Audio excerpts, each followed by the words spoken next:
Hey everyone, you're listening to the official podcast of 4playernetwork.com. Check us out at that address for everything you need to know about our community, monthly giveaways, and nightly live streams. You can even support us on Patreon at patreon.com/4player. And last but not least, you can catch the live recordings of these podcasts every single Thursday night on our Twitch channel. We hope to see you there. Enjoy.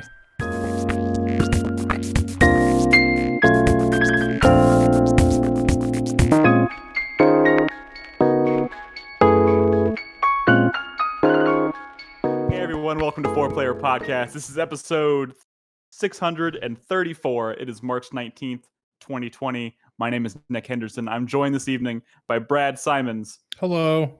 Nolan Hedstrom. What up in the hizzy? Christopher Guthridge. Hello. And Christopher Davis. Hello, hello. And this, ladies and gentlemen, is our very first self-quarantined podcast of the year. It's the social distancing cast. Yes, we are going to be social distancing for the foreseeable future because we take this seriously and it's a public health issue. So here we are. We're not in the same room together. We haven't done this like this in a while, so I apologize. You're going to have to bear with us. This could be a shit show. I have no idea, but we're going to find out. We have plenty to talk about. We're going to talk about Ori and the Will of the Wisps. We're going to talk about Nioh 2, Trial of Mana. Got plenty of stuff to talk about. So, but before we do that, I just wanted a little check-in. I haven't spoken to many people at all in the past week. How is everybody doing? Alive. Hanging in there. I mean, yeah, doing good. If you want to talk to people, you just call them. I know. I mean, don't ever call me on the phone. You text me. Now I'm just gonna wait. I'm gonna wait until Brad has forgotten this little bit, and then I'm just gonna call him out of the blue one day and be like, "Hey, buddy," and just see where he goes. I assure you, I won't pick up. He doesn't even pick up when Henry calls him. Damn. Does Henry use the phone? No, he just holds he calls his hand like up and he's his like, Nana ring, and his daddy. grandma. And Brad's like, text me. Please text me, son. All right, we're gonna try and keep this as normal as humanly possible. So I'm gonna start out by reading some feedback from our last episode. Of course, we talked about the Final Fantasy VII Remake demo last week, among other things. Our first comment comes from Thorax. He says, "Forget COVID-19. Give me the G virus instead. That shit at least makes you immortal." I don't think that's how that works, first of all. Also, public health issue. Brad, it's Aerith, not Eris. Ooh. Fuck you. There it is. I thought it was Aries. Goddamn weeb. Wait, are you talking to me or Crispy?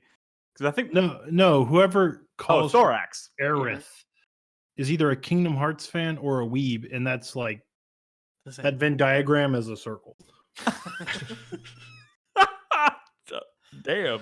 Shots fired. And his last comment is, "Seriously, Nick, you chose not to sit with Kenny in The Walking Dead. What's wrong with you?" Okay, so here's the thing. I played season 2 of The Walking Dead twice, technically, because I played it back when it first launched, and then I replayed it recently. The first time I played, I did not sit with Kenny. This time I did. But let's not pretend, Kenny's kind of a dickhead, right? He's not a dickhead. You didn't know that at the time.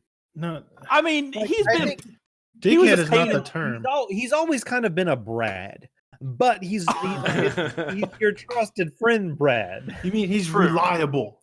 I guess Kenny's not reliable. Well, he's not reliable, but he's sometimes there. He's predictable. Yeah, like if there's consistent. A stranger and you and Kenny, you can count on Kenny to not kill you. That's can't rely on him. You can't rely on him, but you can trust him. That being said, don't be around fucking Brad when you're asleep because he'll drop a fucking salt brick on your skull. But that's a reference. That wasn't Kenny. Was it? Yes, it was. I don't remember that. That happened in episode 2 of season 1 of The Walking Dead. Kenny's the most interesting character in that series. Yes, really? But he's also the biggest shithead in the entire series. But he also has moments where I love him to death. But at that exact moment when I had to make that decision the first time I played it, I was really pissed. Okay, he's the most human. He's the most human character in that series. Sure. I think you just are relating to him. Well, is he the most human? I would say Clementine's the most human. He raised a pretty shitty kid. Talking about Duck. Yeah. Well, he didn't Yeah. last long. No. Anyways, that I've said as much as I'm going to say about the topic. Our next comment comes from Tobley. He says, I just want to add to the Telltale discussion. I was in tune with Nick's reaction to season 4 of The Walking Dead, which can't be elaborated upon because of spoilers. Chris said that he had heard that the Batman series is good, and I'll vouch for that. I would place the second season of Batman in the top tier of Batman games. Interesting. Yeah, I mean, I think the word of mouth on that game was due mostly to the fact that nobody played it, not that like nobody didn't enjoy it. Yeah, I mean, I played the first 2 episodes, and honestly, after playing through the entirety of The Walking Dead, I'm kind of more with the idea of playing some of the I guess the 2 Telltale games I'm really interested in right now are Borderlands and Batman. So definitely want to revisit Batman. Probably 2 of the best ones. Actually, probably the only other 2 worth revisiting, honestly. And our last comment comes from Slop Dog. I really hate how Nick's gonna feel like vindicated for waiting on Tales from the Borderlands now. I'm gonna feel vindicated. Yeah, I'm waiting on it. Yeah, since What do you they're mean? doing a remaster. That's a news Is topic that- for later. Is that confirmed, by the way, or is it just a rumor right now? I mean, if 'Cause you thought want it to was- talk about it, we can talk about it real quick. No, we'll talk about it. We'll talk about it later. Our last comment comes from Slop Dog. He says, glad you guys are taking COVID-19 seriously. Nothing more frustrating than hearing people brush it off by calling it, quote unquote, just like the flu or, quote unquote, just the changing of the seasons. I've taken to wearing gloves at work, isolating myself as best I can. Heard people have this opportunity to start focusing on their gaming backlog. Just hope you guys stay safe and take care. Best of love and luck to all of you. Thank you. Yeah, thank you. Thank you. I mean, it's already done wonder. I mean, I'll be honest. I don't know about you guys. This is day 4 for me of working from home. Already starting to lose my mind a little bit. Just a little bit. But I mean, just haven't left the house like at all, and which is kind Go of on the a point. walk. I did, and that helped. And I'm gonna go on a walk again tomorrow. When we were walking start the recording dogs, audio logs. and hiding them in bushes and under like fucking inside grills. When we were walking the dogs today, I was like, hey, you know what? There's this kind of new section we've never been down. Just make the walk a little bit longer than normal. Yeah, just kind of getting out there, making sure you get your A, get your vitamin D, and then B, get some exercise. Because yeah, most people like I've had the ability to work from home for years now. Yeah. And it's one of those things where I notice if I go to the office, just literally going from home to the office and back home, I'll get in at least 6,000-7,000 steps. Just this small amount of walking I do at the office, walking to the bathroom, walking to get coffee, whatever. When I work from home, I can end a day with like 2,000 steps. So I have my Fitbit on, and Yeah. yesterday it was like noon, and I got up to like, all right, I'm gonna make some lunch, and I wonder what time it is. Look at my watch. I was like, I wonder how many steps I got. Tap it, 440 something steps, and I was like, exactly. holy shit. You got to So- get out there and move a little bit. I went for a 2-mile walk after I finished working yesterday, so that was Good. nice. But seriously, haven't driven a car in almost a week. It's just it's gonna be a while probably. The funny thing is with people driving less right now, just because obviously there's less people on the roads. The funny thing is actually now the gas is super cheap. Yeah. It was like $1.70 a gallon the other day. Yeah, So I had to go to HEB yesterday, I think. And yeah, it was like $1.70 a gallon. it's not like Or $1.65 down the road from Jesus. where I am. That's Yeah. insane. Yeah. Won't be driving much for the next few months though. But I guess this is a good time to just mention, everybody's kind of in the same boat here. We hope everybody out there that listens to the show is taking it seriously. I know self-quarantine kind of sucks, but try and make the best of it. Everybody be calm. Everybody be nice to each other. And of course, if you want to hang out and talk to people, I think Discord has been kind of like my window into the outside world for the most part. So if you want to come hang out and talk about stuff, video games, quarantine, whatever the fuck it may be, discord.gg/4Player, come hang out. We'd love to have you. But yeah, let's get on with it. Let's talk about video games. We've talked a little bit about Ori from last week. So Brad, would you feel comfortable starting by talking about Nioh 2? Yeah, sure. Do it. Man, there's no way for me to see the. I mean, that's why I pulled Brad, it up. You've seen the footage. You Yeah, I mean- recorded the footage. That is Yeah, true. I know. I mean, I can see it because I have theater mode going on my other screen over here. Gotcha. Oh, look at that. So have you played Nioh? Yes. Yeah. Yes, I have. Honestly, that's kind of like just you choosing to start the conversation like that is kind of what made me hard. It made it hard to get excited for this because I was like, it does look really no. similar. Hold on, Here's the hold thing. on. Brad, let me ask you a question, Brad. So you started by saying, have you played Nioh? Are you saying that this is exactly like Nioh, or it's just familiar? No, I mean neither. I mean, I'm starting the conversation with the conversation being spoken about this game, and I think the reason people are saying, "Hey, it's just more Nioh," is because it looks like Nioh. I think from a technical standpoint, it's people very are similar. like graphics horrors, So if it doesn't look like markedly better, then it's like, oh, it's the same fucking game. Here's the thing: I don't know if it's about markedly better. I think it's just it's. I mean, it doesn't look better at all. It looks the same. I know it's the same engine, and I don't really have a problem with that. It's more of just what they showed. Like the environments look the same. Like not that they look worse or better or whatever. It's just they look kind of like copy and paste. How many environments have you seen? I mean, I've seen what the first few trailers and whatnot. And How many hours of Sekiro did you play before you got to that one area that you got to the other night? Oh, I mean, I know what you're getting at, and I know what you're saying. You're right. It's just like leading. This was a very fast turnaround for a sequel too, right? Especially for a game like this. It's been 2 years. It's been 2 years. It's a very deep game though. Nioh It's been 2 years, but Nioh was in development for nearly a decade. Well, okay, no, it wasn't. In one form or another, it was. Some version of this game started a decade before it came out, but that project was on ice for a very long time. So here's the thing: if you played Nioh but didn't play or purchase a lot of the DLC, where they introduced a few new weapons. You combine all those weapons with the new weapons that they introduce in Nioh 2. And if you're coming from the first Nioh, there's a lot of new weapons to fuck around with. And if you play Nioh, you know that the weapons and the combat system is kind of the highlight of this series. Absolutely. So you have the Tonfas, you have the Odachi, you have what is the Kurosagama. Well, yeah, I mean the first game had the Kurosagama, it had the spear, it had the axe, and it had the katana and the dual blades, the dual katana, right? But now there's this weapon I'm using looks like a scythe, right? But it's actually a transforming weapon. It has like 3 different modes depending on what stance you're in. So it goes from a scythe to a spear to like a some sort of like glaive type thing, I guess. If I remember correctly, in the first game, you could change your stance of the way you were holding a weapon, but it would really just change the kinds of attacks you could do. Are you saying in this game it changes the actual form of the weapon? No, just for this weapon. Oh, okay. Just for this weapon. There's also dual axes, which at a glance are like, it's kind of like the dual swords, but it's actually a stance that focuses around like throwing your weapon. And like having like come back to you and stuff. So it's sort of a weapon with like a built-in projectile, if you will, if that makes any sense.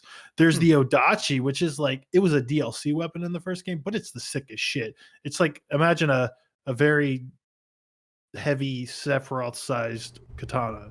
I mean, it's an enormous katana, is what it is, sword, and that shit's fun to use. Dude, this boss looks cool. Oh yeah, so when I recorded this footage, it was one of those awkward situations where it's like, all right, let's pick up where I left off and hit record, and I'm just at this boss I've never fought before. So I spend most of this footage running around trying to figure out what this boss is gonna do, and then I die. Spoilers. Damn. That's the nature of that is the game. Yeah, to be totally honest. This is the first boss I fought. First real boss. I'm not very far in this game, but I've learned enough new shit about between playing the demo a little bit and then this, enough of the new systems that is pretty. That it's sort of the thing that is making this a really compelling game to me. I briefly mentioned it last week, but one of the coolest things in this game is that every yokai that you come across, of which the enemy variety in this game already seems a lot better than the first. That's good. Every yokai you come across is like has a soul basically to obtain. It's called like a soul core, I think, and it's much like the abilities you get in like a Castlevania, Aria of Sorrow, Dawn of Sorrow, Bloodstain situation where I like that. yeah, they're but aren't they they're like rare drops. drops? You can equip them, you can level them up, they get more powerful. And But don't you lose them if you if you have and it bosses have soul cores as well, so you can grind a boss to get its soul core. Oh, that's cool. Yeah. Wait, but isn't there a way to lose the soul core? Like if you die and you can't get back to your Oh, gotcha. So when you die, it stays with your corpse. You have to retrieve it, and you have to put it. You have to get back to a shrine to kind of. Oh, so it's almost like a piece of equipment that you take out with you, and if you lose it, you lose it. No. It once you, Doing a I horrible job forget of what it's Once called. you collect it, you have to take it to a shrine once, and then it's Yeah, yours. there's a term for it. You have to like Oh. purify it or something by Gotcha. taking it to a shrine. So Okay. if you've got one dropped and you can't get back to a shrine, you could potentially lose it if you die. So You it's can't one of get those back to your- situations like if you've been grinding a boss for forever and you finally get its soul and you're like, fuck, I got to get back to a shrine without dying. I'm assuming if you're at a boss, you're probably close to a Correct. shrine. Yeah. So it's Yeah, not the yeah. end of the world, but yeah. But Okay. but regular enemies also have soul cores, so you could very well have that happen in the middle of in between a long stretch of without a safe spot. So another big new thing in this game is like you can transform into like a yokai, and you have certain yokai abilities. And the big new one is the yokai counter ability. And depending on what type of yokai, class of yokai, the counters are different. But every enemy in the game, even the human enemies, little enemies, has sort of a like kind of a burst move where they glow red and they do like a really deadly attack. Like even a weak enemy can be quite deadly if it does this attack and you're not ready for it. But you have this yokai counter, burst counter to it's almost like when you shoot something in Bloodstained or whatever, right? Except the reward, and you time it right, it triggers a state where you can like wail on them or whatever. Or in that game, you get like a critical attack or whatever. And here it's more just an opening. So I mean that's a really cool system. It sort of adds to that flow. In fact, you have this yokai meter that almost feels like a super meter from like a fighting game, right? It's a meter that builds up over time, and that's the meter that lets you do your burst counters. That's the same meter that lets you do your yokai abilities that you've learned from getting soul cores. So now it's not just health and stamina. You have this other meter that you're kind of messing around with, and it just adds like a neat new layer to combat. You combine that with the fact that now like the skill trees in the first game were like pretty bad and all over the place. Now they have like proper skill trees, and you get skill points for all the different weapons by using the weapon. I like that. So Yeah, it's good. Kind of Elder Scrolls style. yeah, I do. That's Which that's is really cool, except you can't really respec weapon proficiency. You just have to basically switch to a different weapon and start from the ground up. Yeah, on that particular weapon, kind of. But I'm surprised. So you haven't mentioned it has a character creator, doesn't it? Yeah, a pretty good character creator, and you can make a nice lady, and it looks really good. And does that have any how does that affect like the story or the way? No, I mean, the first game you played as you're a silent protagonist, but I'd rather make a silent protagonist lady than that doofus you were in the first game. So true, he was kind of a doof. It's cool. I like my lady. And, Damn, especially since you have like fashion gear. This skill tree looks like the fucking sphere grid from Final Fantasy X. Really? I was gonna say. Not everything that has circles on it is a sphere. I'm just saying visually, but like it does look way more complex than what was in Nioh 1 for sure. Yeah. I'm just showing off there's like a skill tree for each weapon and stuff, and your samurai skills and your yokai skills and your own Mio and your ninjutsu and all that stuff. I mean, there's just a ton of RPG in this fucking game, and it's why I love Nioh. It's why I love Dark Souls. I hate when people compare this to Sekiro just because you're fucking samurai in both of them. When in reality, Nioh is way closer to Dark Souls than Sekiro or even Bloodborne. Like, yeah. I mean, it's about loot. It's about builds. It's about all these different like weapon types, and it's just I love this sort of thing. It's kind of I mean, even with the first game, I thought it was kind of insane how deep that game was in terms of like just the number of layers of mechanics that you have in terms of the weapons and the stances and like all that shit was pretty great. Jay Hit in chat says just as an interesting tidbit, they just rolled out a patch about an hour ago that makes the under leveled weapon proficiencies level faster. Oh, okay, good. So good. that's good. So maybe waiting, because I'm waiting a little bit. I've been a little torn as to what weapon I was going to start using because I felt compelled to stick with it. The thing is, I wanted to make a magic build, but the only weapon that scales properly with magic is that switchglaive. And it might have sounded cool when I was describing it, but I actually don't like it. It feels out of place in that universe. And I just kind of wanted to use a big giant Odachi. But instead, since I'm going magic, I'm using this Bloodborne knockoff. You know what I mean? Yeah. I started the game and was just in the tutorial area Mm-hmm. and got to that point where they're like, pick your weapons, you know? Yeah. And I'm trying to think about like what kind of build I want to do. And like that switchglaive is the reason why I don't want to do Onmyo. Like I'm thinking about going ninjutsu, but like it seems like it just seems like such a big choice that I don't know anything about. Like shit.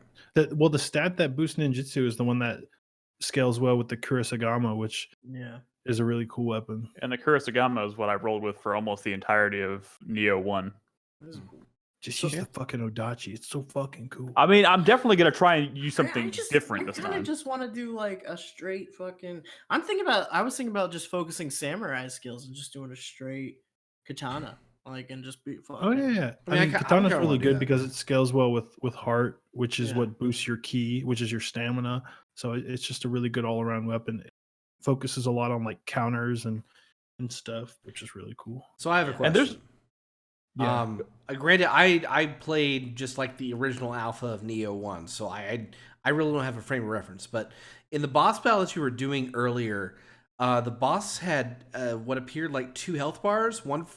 One was red, one was blue. But the blue one, it wasn't going down like a health bar. It wasn't also going down like a posture or a magic I believe meter. That's like their yokai meter, so you can kind of see their, which is cool because I guess that sort of. I mean, I think that's what it is now. This, because it's the same color as my like super meter, my yokai meter. Okay. So I'm guessing, if you see it fill all the way up, then maybe he could do like a really big. It was already. I mean, my question is, it was already full, and then when you were doing that battle with it, you were doing damage. You were doing segmented damage, and some of it just wouldn't come back like you would in a fighting game. Mm-hmm. But then it would restore to a certain point. So I really want to know what that is. My meter? No, on the boss meter. I think that was just showing like super meter build up and stuff. Okay. But I mean, because it was remaining full literally the first time that I fought and I died. So okay.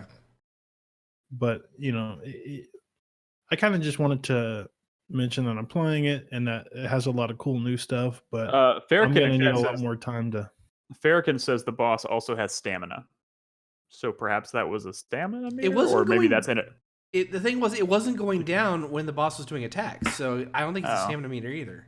Well, perhaps someone else in chat can fill us in on that. But, I know it's a really technical, like small question, but it's also and we're going to play more of it and talk. I'm sure we'll talk about it again on future shows, so we'll go into more detail about it then. But is there anything like different about this game structurally, or is it pretty much the way Nioh 1? Like, I mean, I know it's level based. I played 2 levels. Oh yeah.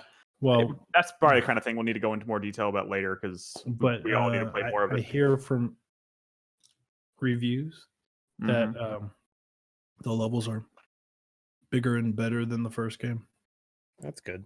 But I mean, it's not one interconnector. If that's what you're asking. Yeah, no. It's similar to the first game. I mean, I don't mean to sound like I didn't like the structure of the game of the first game, but it was one of those things where I was like, they're making a sequel. Like the one thing I think I want more than anything was to see them kind of play with the structure of it a little bit. But I love for a connected world, but that's difficult. Connected world, it adds. I don't think it really it does moment to moment level. No, or anything. You forget very quickly that you just loaded into a level it just feels like any other game you're playing at that point. But the level design itself has always been fantastic. All right, well, we'll talk about this more again on a future show, I'm sure. I think we're all planning on at some point trying it. Oh, maybe not Chris Davis. I don't know. He doesn't seem to have too much interest in it if he didn't play the first one. He doesn't live by the sword. Let me just say that in my defense, that alpha was so bad to me that it threw me off of playing the game at all. Was the alpha a mess? I mean, or is Is you talking about the first game? Like the Yes. very first alpha that they put out? Yes, the one they released to the public. Yeah, It had this no game's extremely hard. It had no tutorial. It was completely imbalanced. And I couldn't make it more than like 15 one of which they meters. did multiple alphas. Yeah, I'm trying to remember if I played that. I don't know, but I certainly did. We'll But revisit it. I will on a future say show.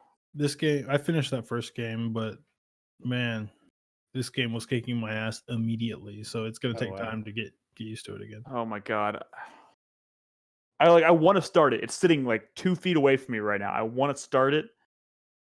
I can't do it, man. You want to know what? Let me end with this because I think I gave this example when I was playing it yesterday. The reason I love Nioh so much, it's because it's a very, very difficult game, but you can RPG your way to victory. And I don't mean like, oh, you can go grind out a bunch of levels. It's that I can like, I mean, Dark Souls is like this too. Like think about like Hovel's equipment, right?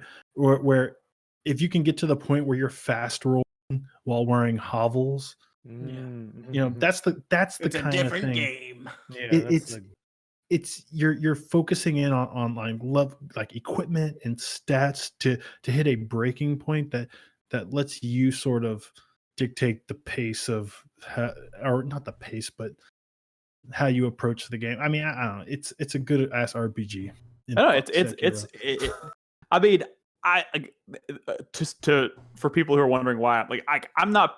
My plan is to not touch this until I finish Sekiro, and I am like literally like one boss away or one required boss away from finishing Sekiro. But I have like 2 other bosses that I would like to beat, but they're optional. But holy shit, that game you can't really RPG your way to victory. It's literally more than, I mean, you can try to get some extra prayer beads to like maybe boost your posture or whatever, but It's like an action game, yeah. You literally just you have to beat it. You have to go in there with the skill required to beat it. And it's killing me, man. It's killing me. I'm at a point where I can't. I've tried like 3 different bosses and I'm getting just fucking destroyed by all of them. Nick, I'm not gonna lie. The boss you're on right now, I could not beat. Which one? I'm fighting 3. I literally have hopped back and the different demon bosses. Oh yeah, fuck that thing. Yeah, I had to cheat. I had to do the cheese. You did the fucking roof cheese thing? Yeah, I did. I had to, You man. Son of a bitch. I fought that boss like 30 times and maybe got like 1 bar down. Dude, on him. 30 times? I have fought the owl the second time you fight him about 50 times, not even an exaggeration, and I have yet to beat his first phase. Wait, hold on. Have you tried killing him? Because that's Fuck what you gotta do. off, no. Try aiming. Oh my god. I made the terrible mistake of playing that on my lunch break the other day. Ooh. And I was like, yeah, I'm in a great place now. Time to go back to work. I just wasn't enjoying boss fights in that game. I mean, some of the My bosses, least favorite part of these games, and that game is all it cares about is its boss fights. boss fights in Souls games are your least favorite part of those games? Yes, Wow. I like exploring a space and encounters within that space. That is true. I think Crawling. it can't be more fun. The exploration, the not knowing what's around the corner, the opening up to this new area. It's always just interesting. There's always something 2 feet ahead of you that you don't know what it is. Versus when you're in a boss fight, you're just fighting a boss. It's not like anything too crazy happens. I mean, to be honest, like I see what I'm typically the exact same way, and I feel the same way about Souls games in general too. Souls but games I also are revolutionary for so many ways, and the boss fights are none of that. I don't know if I would. I don't know how to agree with none of Demon it. Smell was pretty. I mean, the thing is, revolutionary. bosses It was the first game where you really get fucking The monk. destroyed. and like in the there are battles. some bosses in these games are almost as beautiful as the fucking worlds you're exploring. Like it's Sure. and I love that. It's just I wish they didn't disrupt the flow of the exploration so much. If I could like explore for a while, hit a boss, and fight it for like 20 minutes, and then move on. They're fine. They're fine. I just don't like that how that's all anyone ever talks about. Yeah, When I I know. hear people talk about Sekiro, I envision that game as a series of boss fights because that's all they're talking about. Hard boss fights. Like You're right. I don't want to play that fucking game. It is more than that, though. It really is more than that, which is unfortunate. But we're not here to talk about Sekiro. We can move on. I just wanted to update. I am like this close to finishing that game, and God damn it, I'm gonna finish that game, and then I'm gonna play Nioh 2. But I'm not gonna play them in conjunction with each other because I would just literally drive myself insane. So let's talk about another game. We talked about Ori and the Will of the Wisps last week briefly because at that point I had played it for a couple hours. I have since beaten the game. I played it. I finished it. It took me about 20 hours, I think. And I got footage here. I will say one thing I want to kind of just call attention to because I think it's an important point. The footage that I recorded, I'm assuming, Nolan, you've been playing it on PC, right? Correct. I've been playing it on Xbox One. And I don't even know how much of this is going to come across in the footage, but man, let me tell you this. This game, if you pull back, look at the grand scheme of things, this game runs like shit on the Xbox One. Nothing so it's a very fast-paced Metroidvania with a lot of platforming and requires some quick dodging and stuff like that. So I got through it, no problem. In fact, I would say this game is way easier than I was expecting. In fact, a lot of one of my fuck yous for this week is that you can't change the difficulty. I know, and I feel like there's so little stakes in the game because anytime you die or fail a platforming challenge, you go back like 2 seconds. Yeah, you're right. And I feel like that is in and of itself a problem with the game or a flaw in the game's design.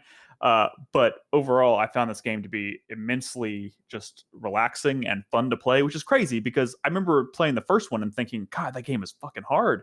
But I don't know if the game was actually harder or if it's just since then I've played Hollow Knight and I've gotten better at these kinds of games. No, see, the first game had a save system where you had to create a save point. So if you were low on energy or you wanted extra energy for a difficult fight, you maybe didn't want to do a save point or you forgot to do a save point. It was just paced way differently.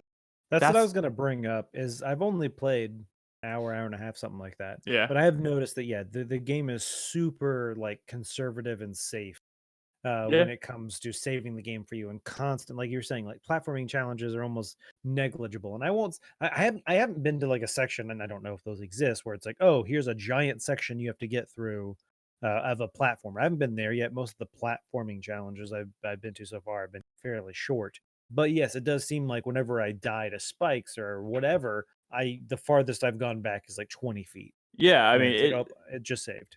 And I'm wondering, I haven't tried it. I mean, I remember reading the reviews for this when it was first released last week, and I remember people saying, "Prepare yourself for a challenge." So I was like, "Well, I'm just going to play it on normal." Yeah, I mean, maybe it was just certain people I was reading from, but like a lot of people seem to be preparing me for God damn it, seem to be preparing me for a much harder game than it actually ended up being. In fact, most of this game kind of just felt like a joyride.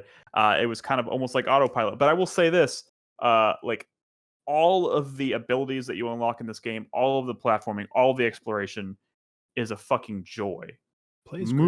Moving around this world is so fun, and there are some really intricate, well-designed platforming sequences. Yeah, that I think maybe, especially for someone who, if you don't play a lot of platformers or just not accustomed to something this fast paced or this much going on at any given time, you may struggle with some of this stuff. I wouldn't go as far as to say it's like a breeze, because there's a lot of really smart, clever shit in this game. For real. How do you mean? How do you mean smart shit? Because I'm not saying the game isn't good.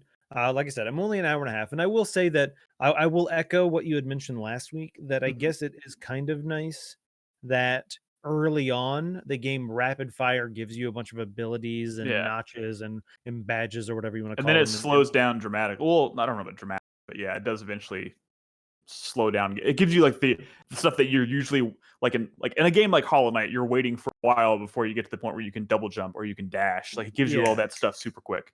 Thank God. And I don't really necessarily understand why. And for me, when it comes to something like Hollow Knight, the way the world is designed, it's like, hey, there's a section right here towards the beginning that you're going to come back to later. You can't really explore yet because you don't have the double jump. And instead, this is just like, oh well, we're going to give you the. I don't really understand the point of giving you the double jump right away. I think will when say when this. you're building a world, you can build a large section of gameplay that does not require a double jump. It's fairly simple, but you can still in that section have maybe another gated area that is, oh, you have to have this ability to get through this wall. And there are definitely there's a lot of that. Mhm. So like it gives you those... I don't think they needed to give you so much so quick. I still think I would have preferred kind of exploring a little bit longer. You're probably right. I mean, I think they were going for like the immediate satisfaction, and in the moment, I was like, "Oh, this is really nice." And looking back at it, I may feel differently. I may feel like it's maybe I felt like I should have earned it more. You could definitely wait too long. I mean, it doesn't have to be everything. I mean, there is a lot of stuff. They give you a double jump, man. Do double jump early. One of my biggest problems. I really like Chasm, but you don't get double jump till like 80% into that game. That is true, and that was a fucking mistake. That's the extreme end of it. Yeah, but yeah, but like they give you a lot of other things for traversal that are less, because at this point, this kind of game, there's going to be a double jump. So they give you the stuff you're going to get pretty quickly. And then when you start unlocking the abilities that are unique to this game, and that's where the design of the world is built around those abilities more than it's built around. And it's less about using abilities as much as it is about chaining abilities together in unique ways. Can I say something about this dig ability, which looks really cool? It's fun. I feel so bad because, I guess I follow like the indie dev like hashtag or some shit, or like I see indie devs retweet other indie devs sometimes. Yeah. And there was like this indie game that this developer, that I get, maybe it was like one dude, had been posting like GIFs of for years, and it was designed completely around like this mechanic that I'm seeing in Ori right now. That Ori just makes like, oh, just one of many things you can do. And it seemed like that was that entire other indie game. I'm like, no, that guy probably feels terrible. Well, I mean, like the thing is, like that ability, like there's a whole area kind of built around using that one ability, as opposed to like, talk about what? I feel like the most important thing in like, if you're making a game like Metro, like Castlevania, a Metroidvania, if you will, like the most important thing in creating a world, of which this is a very beautiful one, is to have very distinct areas with like their very own distinct identity. And I feel like when I'm playing Ori, it just seems like a lot of beautiful shit, like a lot of pretty stuff, but it all kind of runs together in some ways. Even I think there's a couple areas in particular that I think stand out. I know what you're saying. I think there's probably like 6 or 7 like areas in the game, and I'd say like 5 of them are kind of what you're describing, and then there's like 2 that like are really unique. Like there's the desert one that you're kind of seeing here, and there's this like pool area, which, by the way, Brad, as someone who likes swimming in games, this game surprisingly has really great swimming. I know. I watched a trailer. I've watched all the trailers for this game leading up to release, and every time I watch the trailer, I'm like, well, this is gonna be game of the year. Like, I liked Ori. Maybe I didn't love it as much as others, but every time I saw a trailer for this, I was like, this looks like a 10 out of 10. Like, straight up. And then the reviews started coming out, and I'm like, well, it's not quite a 10 out of 10. I mean, I don't think according to these reviews, but like, I'm looking at these trailers, I'm like, this looks incredible. I started playing, and I'm like, well, I mean, it plays so much better. The combat is so much better. It looks really pretty. The music is nice, but there's something about it that's missing for me. And I'm trying to figure it out. I'm thinking maybe it is, it lacks a certain identity in its level design or its area design. Like, I'm honestly struggling to figure out what it is about this game. It might be the difficulty, but there's something about this game that's keeping me from really falling in love with it. I mean, on paper, it seems like perfect. It does, and it's not perfect. But I will say this: it is insanely beautiful. Even if like some of the areas run together and are not the most memorable, necessarily, but like every inch of this game is fucking beautiful. Especially with the way they do So- things in the foreground and the background simultaneously. So good. I think Oh, I what's up? I was just gonna say two things because I didn't talk about it last week. I didn't know it existed until this week.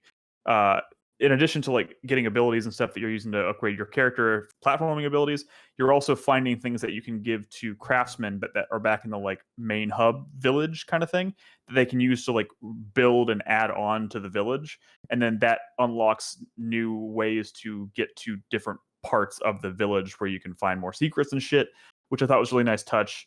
And like you're finding these seeds that you give to this one guy who's obsessed with plants, and he plants these things that add like the ability to like climb these vines that weren't there before. And it's just it's not like the deepest system, but it was a cool touch. And the game has a lot of NPCs, and they're obviously going for the Hollow Knight thing. But they did a lot in this game to just make it feel like more of a place that's lived in by characters and stuff, which I thought was a nice touch. But they're definitely going for the, even if they're not entirely successful. There's something about, I don't know if it's the writing or the tone or whatever, but there's something about that I don't care about anything that anybody's saying in this game. I want to know why, and I don't know why. So I think there's some that I care about, some that I don't. Sorry, go ahead, Nolan. no, so I was just gonna say, and I mean, obviously we're comparing this a little bit to Hollow Knight, but I don't think you can't not.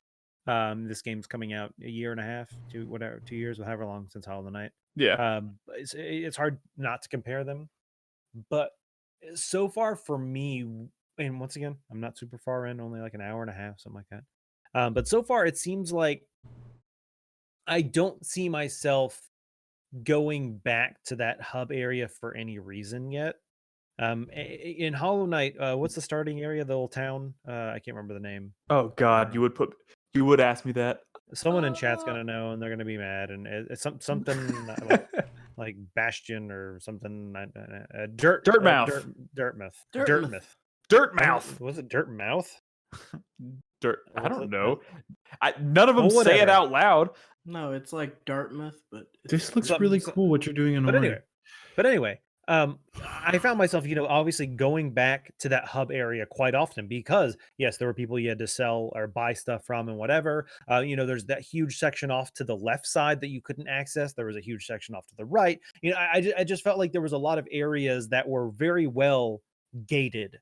Yes. Whereas in this, it seems a little more linear. Like I've only found a couple of things that's like, oh, I need to come back here for this. And maybe that does open up to a new area. But so far, I haven't really found too much that is like a reason to re-explore. Like there are several areas that I didn't even know existed until like even looking at the map, I couldn't really tell there was something hiding there until I went there, and then I was like, oh, I think I can break through that, and it's kind of cleverly hidden, and I broke through it, and then all of a sudden, boom, I was in this entirely new underground area, and I was like, oh shit, what is this? I mean, there's definitely lots of branching places.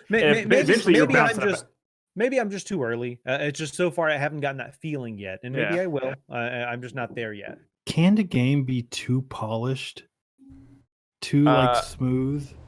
I mean, Hollow Knight is like not only one of the greatest games ever made, like it's also like incredibly I don't mean polished in terms of like its presentation and its look and its sound and its technical aspect. I mean, like can level design be too polished to where it all starts to kind of get smoothed over, and even though you're doing things in different areas, the pace is the pacing is too consistent.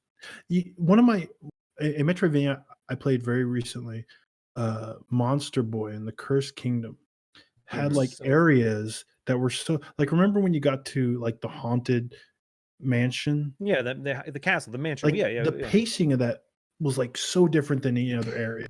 You were in like this tight space, you were solving puzzles, tricky stuff, and that felt so different than anything else you did in the game. And I feel like having something like that is very important. Here, this flows it's paced. It's all so smooth. You never stop moving in You this never- game. You don't even have time to take it in. Like you're just constantly like I guess bouncing that's and true. jumping and I did find myself more often in Hollow Knight, and maybe even a little bit in Monster Boy in the Cursed Kingdom, when you would get to a new area, kind of almost exploring. Like I felt so. Think of when I think using Monster Boy in the Cursed Kingdom as an example. When I got to that one town, I can't remember the name of it. I have horrible with names, but there's like a cat. There's like a church. And some other stuff. There's like a shop or whatever. But when you get there, it's not only just like a town you're visiting, but there's like these vertical platforms where you can't exactly get to the highest ones right away, so you have to come back later. But I felt like I kept having to go back there to do things, and I just, once again, not too far. I just don't see that yet. And it's also one of those things where I think maybe it's because that Ori and the Will of the Wisps is in like a forest. That it's kind of throwing things off, because everything just looks like greenery. Whereas in Hollow Knight, you're in you're in these kind of dungeonous area, then you're in this old like abandoned cathedral area, and then you're in this spooky fucking dark spider scary area. And same with Monster Boy. Oh, you're on like a beach with like pirate ships, and then you're in a castle, a haunted mansion. I just felt like maybe there is stuff like that in Ori later on. I mean, in Ori, when you really take notice of that, what you're describing there is basically whenever an area dramatically changes the color palette. Because most of this game, like I said, like 60% of this game, all the areas are like forests, right? So when you go to an area, all of a sudden you're in a desert and it's like yellows and oranges and everything. You're like, oh, this feels distinct. You go down underground and everything is like, there's literally an area. Oh, I don't want to. There's some cool areas I don't want to spoil in this game. Okay, I mean, when I look at the map, I think when I look at the map, I'm realizing this game, because when you look at the map, it all just looks the exact same. You can't tell one area from another just looking at the map, because it's all the same shape. Does that make any sense? Shape, maybe, yes. It just looks like intestines. Oh right. yeah, I guess that is true. That in like Hollow Knight, it has the city. We gotta stop saying Hollow Knight. We can't. I tried to give another example. So far, like I said, I don't hate this game. I'm enjoying it. It's a good game, but it's hard. It's my game of the year so far. That's fine. It's hard not to compare it to Hollow Knight, though, because that is the most recent Metroidvania that is not like. The problem is Hollow Knight is not a Metroidvania. It is the best Metroidvania of the past fucking decade. Yeah. And it's also hard not to compare. And the best Souls game. Okay. Well, what about like Bloodstained? That takes place in a castle, so you have areas that are like, giant rooms connected to corridors, connected to more rooms that have like unique architecture. I would say like the level design is definitely not the strength of Bloodstained. This kind of just looks like tunnels. Yeah, but network of tunnels. I would say this. I'd leave y'all with two things. I think all of y'all, if you're into this, obviously most of us here are into this kind of game, to give it more time, because I think you'll find that you'll really enjoy it. Second thing you should take away from this conversation is everybody should fucking play Hollow Knight. Oh, 100%. Well, everybody. I feel bad about even talking about. I mean, Knight, but you're right. They invited. It has a sequel coming out not too soon, so they invited the comparison. This game. Don't worry, Microsoft will be fine. This game. Everything I'm seeing looks amazing. And Why don't I feel when I'm looking at it what I feel when I'm playing it? Because this game doesn't have a Baffanada. That's true. Dude, But seriously, I think you will eventually find those hooks will find you, because I blew after about 2 hours, 3 hours of this game. I got to the point where I was just like thinking about it, like I want to get back into it and just jump into it. And before I knew it, the game was done. But I spent 20 to 21 hours playing this, and it's something I think everybody should play.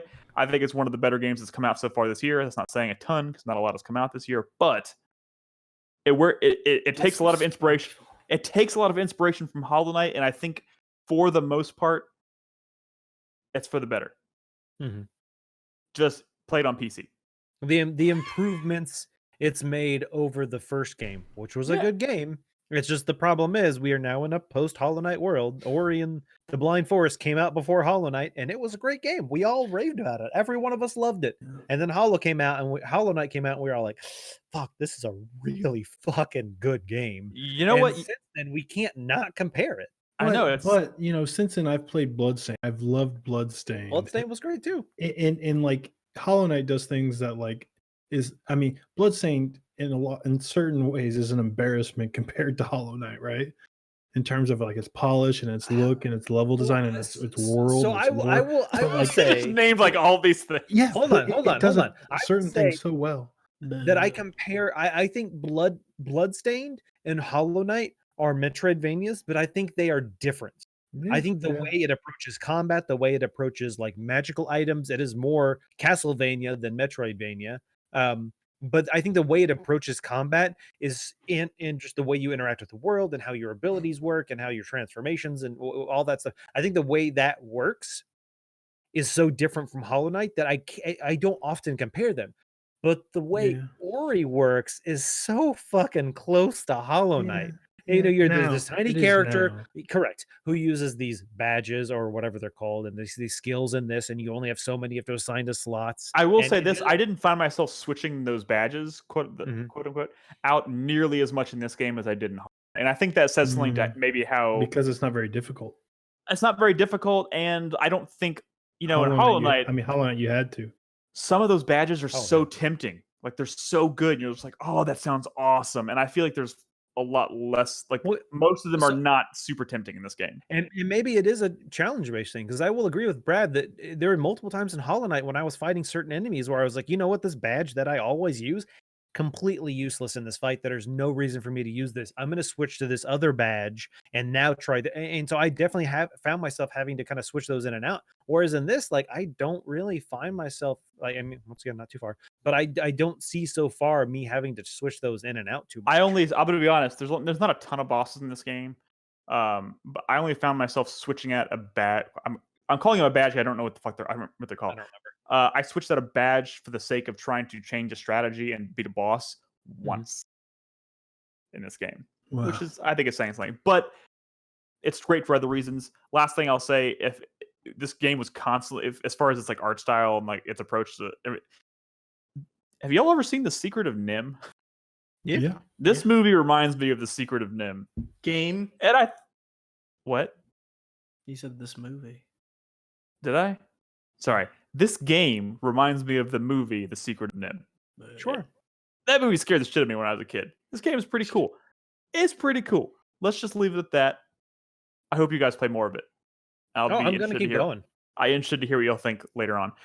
So we have one more game to talk about this segment. Brad? Yeah. You played a demo. Yeah. Not the one most people are probably thinking of. No. None of us played that. No. But I wanted to play it because I am mildly interested in this game. I think it's an interesting. The game itself is interesting that it exists, and because I was going to be the only one who played it, I played the Trials of Mana demo on the Switch. Yeah, I played it on Switch. This is also like on PS4 and stuff. So it's not. I've learned from Dragon Quest Builders 2 that I'm probably never going to get a Switch port of a game if it's like a real video game. Does that make sense? Kinda. I'm trying to follow. Not sure I'm there yet. Like, so Dragon Quest Builders 2 is a game that seemed like, oh, of course I want to play this on the go, but it performs so much worse than like the PC version, than the PS4 version. Yeah. I regret like every day that I started it on Switch. You're talking about getting quality performance on a port. Yeah. On a Switch port. Well, I mean, they came out day and date. So and this is, well, the Trials of Mana is the remake, which is what I'm playing here. Comes out on the Switch as well as the PS4. So this is a remake of Seiken 3, which was the sequel to Secret of Mana that we never got in the West. Yeah. Somewhat famously never got. We did finally get a release last year in the Collection of Mana. Which is cool. yeah, it got localized for the first time. And at the same time that they announced that localization for here, they announced that they're doing a remake of Seiken Densetsu 3 of Trials of Mana, which is the what you call it. The thing about Secret of Mana is it's a very like beloved, you know, RPG from the Super Nintendo era. Like people who've played it, we'll talk about it in the same breath as like Final Fantasy 6 and Chrono Trigger. They even maybe consider like that sort of the trinity of like the best RPGs you could play on the Super Nintendo. Personally, I think it has its issues, but like it's harder to go back to than something like Chrono Trigger or whatever, right? Yeah. But so there was a remake of that game of Secret of Mana that came out a couple of years ago. That was like it was like shitty. It didn't get great reviews. It looked like shit. It looked like a mobile game. Yeah. Like the graphics and stuff that they used, I thought were really bad, and it was very unambitious. It was like still like an isometric game, just with these bad mobile game graphics. Well, the same team is doing like a much more ambitious remake of the follow up to Secret of Mana, Trials of Mana, Seiken Densetsu 3. So I was kind of interesting to me, right? Because not only was this Trials of Mana, Seiken Densetsu 3 a game we never got, but now all of a sudden this much ambitious remake. I was a little uneasy though because that Secret of Mana remake was so unambitious and kind of shitty. Like honestly, a little embarrassing to treat a game that is, you know, beloved by a lot of people so poorly. I hate when Square Enix does that, you know, like if they ever like put out a lazy remake of like to that extent, it would be like, But haven't they already kind of done that? well, they've done like bad ports and stuff, Oh, like yeah. where like they, you know, put a shitty filter on like the graphics and stuff. I mean, they've definitely treated ports poorly, but you know, when doing a remake, like a remake to like a really old beloved game is kind of like exciting. It's even like a dream project or something. It Look at Final Fantasy should 7, be, right? yeah. Right? Look at Final Fantasy 7. Yep. Look at the treatment it's getting. And then or Secret of Mana gets like such this like half-assed one, right? Well, this isn't that. Obviously, they put in a lot more effort. And I've been playing the demo, and it's a little sluggish. I don't know if that's because I'm playing the Switch version, Mhm. you know, which, you know, if you give me the Switch version of Dragon Quest Builders 2, I'd probably say it's a little sluggish.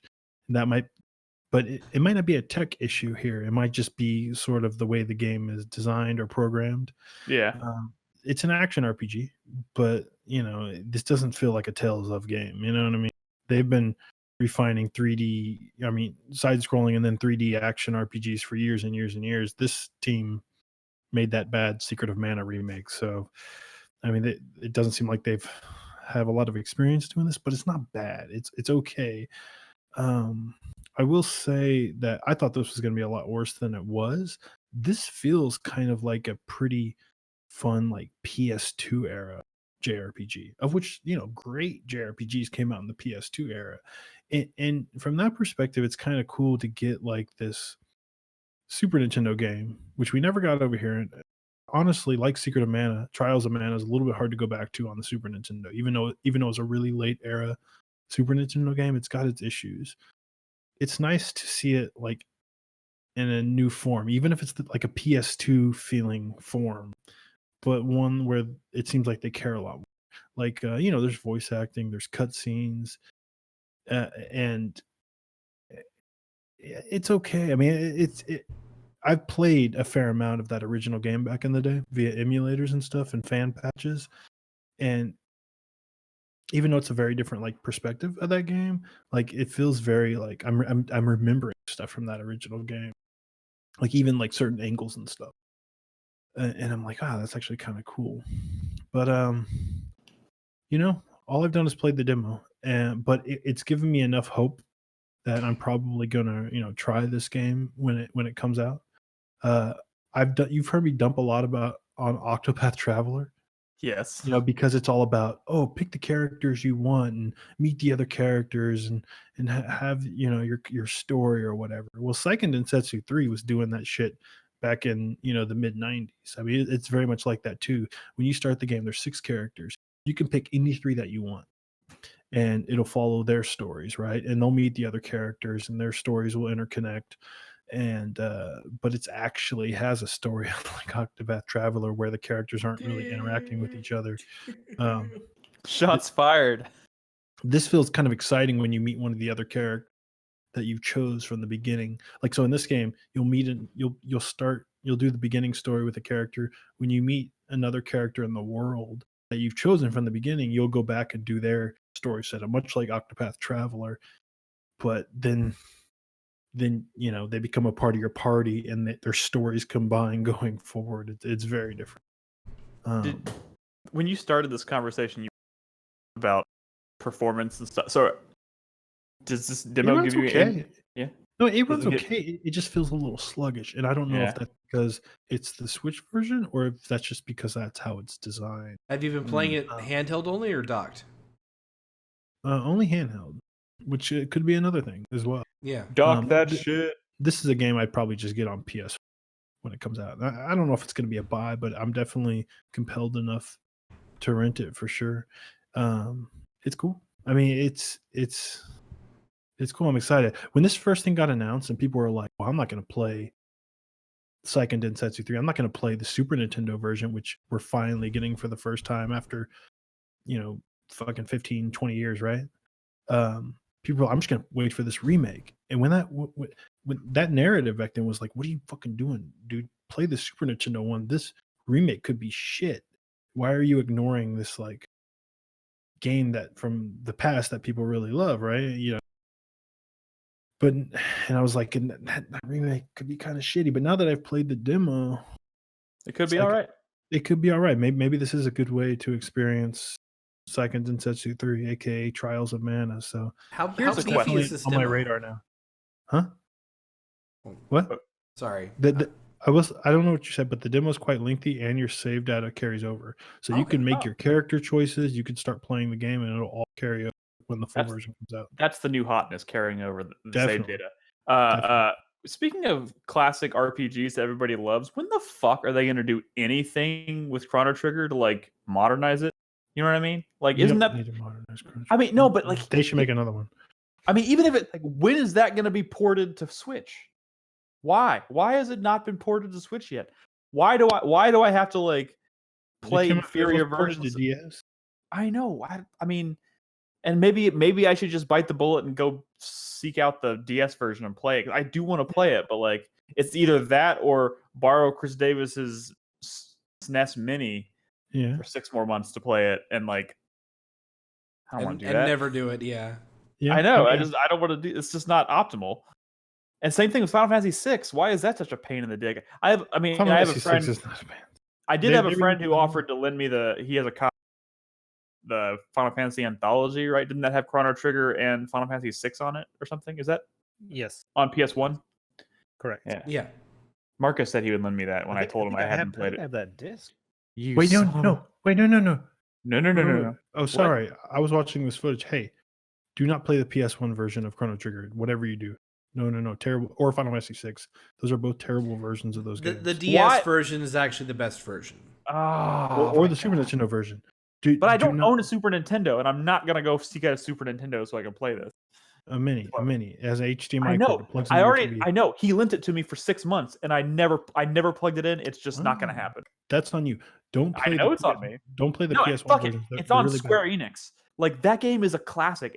It's the same thing with Nintendo. Like, why have they not put Ocarina of Time on the Switch? It's just like a no-brainer. It would sell like fucking hotcakes. Man, give them a break. They're doing much more interesting things, like utilizing Seiken Densetsu for the first time. You motherfucker. I will give you that. They're interesting things, but it's just one of those things. I've been informed, Nolan, that Brad doesn't want me playing either one. I heard the whole time. My headphones are wired. It has a lot of it.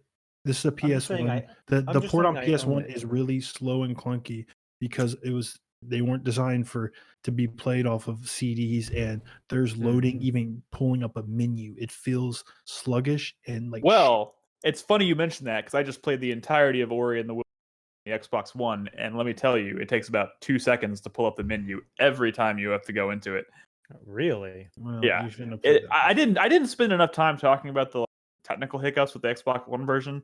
It's not like unplayable or anything. I obviously played it for 20 hours and I didn't have any trouble, but man, it's frustrating. Every time you pulled up the map. Every time you pull up the map, it takes like 2 seconds, and it locks up all the time. Like I'll be jumping midair, all of a sudden it locks up, and then I have to wait like for 5 it. You seconds. should have just waited for a patch. Yeah. I mean, it didn't ruin my experience or anything. It's just annoying. Anyways, does anybody else have any like small mentions they want to throw out here? Stuff they've been playing. Chris Davis, Crispy, video games.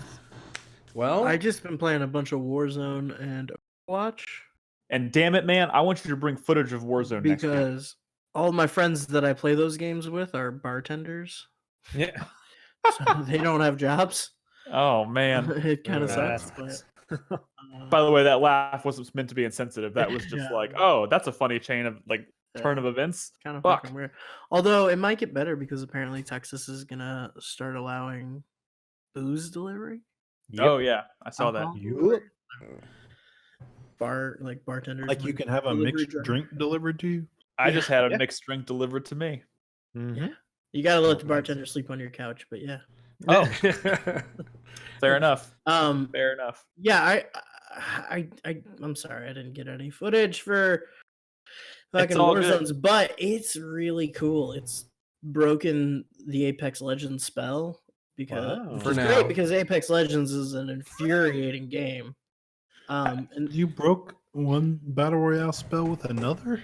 yeah, a better one, a more interesting, engaging one that offers a larger variety of play rather than Damn, running around and getting third partied. that shade. Yeah, I mean, Damn. no, I mean Apex Legends is great. I can't do it anymore. I am genuinely curious about this. Is it gonna make? Wait, do you have to actually? Do you have to It's- own Modern Warfare, or is it a No, separate you don't. thing? It's free. it's full free to play. Yeah, Shit. It's a separate Hey, client, everything. fuck. You know what? I have so much time at home. Maybe I should download that. No, Play some of it with you this week. no, Dude, it's fun, but it's also like terrifying. Like, so they're doing like, you can tell that the two major, or okay, so if I had to describe this game, I would say it is Fortnite, Battle Royale meets Apex Legends meets Escape from Tarkov. Like it's really weird. But they've got some interesting systems like the Gulag. So now when you die for the first time in a match, you go to a prison called the Gulag, and they put you in this like horrible, grimy, like broken prison shower with another inmate, and they give you each a gun, and whoever kills the other one gets to go back into the game. Oh, And that's it's fucking terrifying. And like there are other players like queued up in like this fucking catwalk around you guys, and they're all just like throwing rocks at you and shit. And like it's kind of interesting because people started using the rocks to like indicate where people are. So like randos will just like start throwing rocks behind a wall, and you'll be like, "Oh my god, he's back there!" And you like peek around a corner and shoot the guy and kill him. that's actually Oh, really it's- fucking cool. It's fucking crazy. I hate the Gulag. It's so stressful, but But it sounds like a really it's a really cool mechanic. It's a really cool system. that sounds fucking neat. And What are you playing on, by the way? PS4. I Alright. actually cannot play it on my PC. Have but- you But played it it all is with crossplay. It is Have you- crossplay. So someone on PC can play with people on PS4, and That's good to know. Have you played it all with Joseph? I know he's been kind of. I haven't. You should hit him up. He's been really digging it as well. The problem that we're running into right now is that it's a maximum of 3-man squads, and I've got like 9 friends that want to play. 3-man squads. There you go. You know. But yeah, it's really cool. It's really fun. Maybe I'll have some footage Brit- next week. If you get some footage for next week, try and capture some of the Gulag stuff because I feel like that's Oh, yeah. There will I be feel like he'll Gulag. end up there a lot. Did you just call it the goulash? Gulag. Gulag. I did not. Chris Davis, do you have anything for us? You've been playing video games. You finished our Game of the Year stuff. Yeah, thank God. I was. By the way, Carlos and Crispy's Game of the Year duel is up. Yeah. That video was a fucking nightmare to edit. But you know what, It Chris turned Davis? out great. You navigated it like a fucking pro. You did a good job, Chris. Unlike me, who hosted it so unprofessionally. Dude, none of us were like, we just did it. it felt like you were taking Wasn't- sides wasn't during any that video, Nick. I'm not gonna lie. It was super I mean, biased against. I mean, it just didn't turn. It didn't turn out like I didn't. But mean that for it to came come. that came back to bite you in the ass, didn't it? Yes, it did. Yes, it did. But I got the last word in. If you listen to the very end of your in my outro. Anyways, Yeah. if you want to, before we cut the break, I will say this: if you have not yet watched any of our top 10 videos, they are all out there and available. Go to 4playernetwork.com. Find them on our YouTube channel, our Twitch channel, and Discord. They're everywhere. We'd love to hear your feedback on them. There's a Game of the Year 2019 channel in Discord where you can come talk to us about our list. But yeah, Crispy and Carlos's video is the last one, and it's bizarre. It's a fucking duel of the top 10s. I got to pick the winners for very arbitrarily, but it's very fun. Did you know that Carlos's number one had nothing to do on there? He'd been talking about that as being his number one for 6 months. Yeah. He's like, dude, when I do my video, that's gonna be my number one. Since he got Literally. married. He's been saying that. Are you saying I'm being like self-important by thinking it has everything to do with me? No, Well, I think it does the have to do important with thing is that was setup. That was just like pure kismet. That was Yeah. serendipity. I believe it. That was the universe putting you in your place, Nicholas. Fair enough. All right, let's take a very short break. When we come back. played video games. Oh, I gave you your chance. I gave you your window. You talked right over me before I could even say anything. Sorry, I've I been don't drinking. remember you saying. Yeah, you have, yes. Sorry, Chris Davis. What have you been I will playing? be real quick then. I played through and finished the expansion for the Division 2, which takes place in New York. I enjoyed it. Which is a big deal, right? Yeah, I mean, returning to New York and actually completing the story of like the main bad guy at the first game was fun content. I wish it was deeper in how they handled like the investigation and the manhunt, but it's at the end of the day, it's a fucking looter shooter. So what can you do? I will say this: I see Nolan makes his, he's talking about the Division again face. Yeah. But you know what? Watch Chris Davis's video. I was much respect for where you put that on your list. Not what I was expecting. Yeah, maybe watch my video, please, fuckers. Watch Chris Davis's video. But I guess more importantly, a single video. I'm gonna be honest. I didn't know what your number one was. Wait, what the fuck did you just say, Nolan? What's up? Did you just say you haven't watched any of our videos? I've not watched. That's exactly what he said. We can play it back. How dare you, Chris Davis? I at least skimmed through them. I hate all of you. I hate all of you. And the other thing I played. It's not like I've been over here just fucking playing video games. It's true. You haven't been playing much. No, you have not. What else you got, Chris Davis? I also played the second piece of DLC for Metro Exodus, Sam's story. Oh, how was that? It was really cool. Is it like a return to like classic Metro style, or is it another like big open like in Exodus? It's another big open level. It takes place in the port of Vladivostok on the Pacific coast. It's just your main character Sam trying to get a ride across the Pacific to get home to San Diego to see his family. Oh, so it's like a totally separate story that independent of what's his name? I can't remember the main character's name. All was Artyom. You're not playing as Artyom? Yeah, no, you play as this other Spartan, Sam. It takes place after the events of Exodus, so cool. But it's actually really cool because they introduced several new enemies. The environments are really cool. Are any of the enemies as interesting as the what was it called? The Humanimals. The Humanimals. Oh, Jesus. Well, in this they call them Fuglies.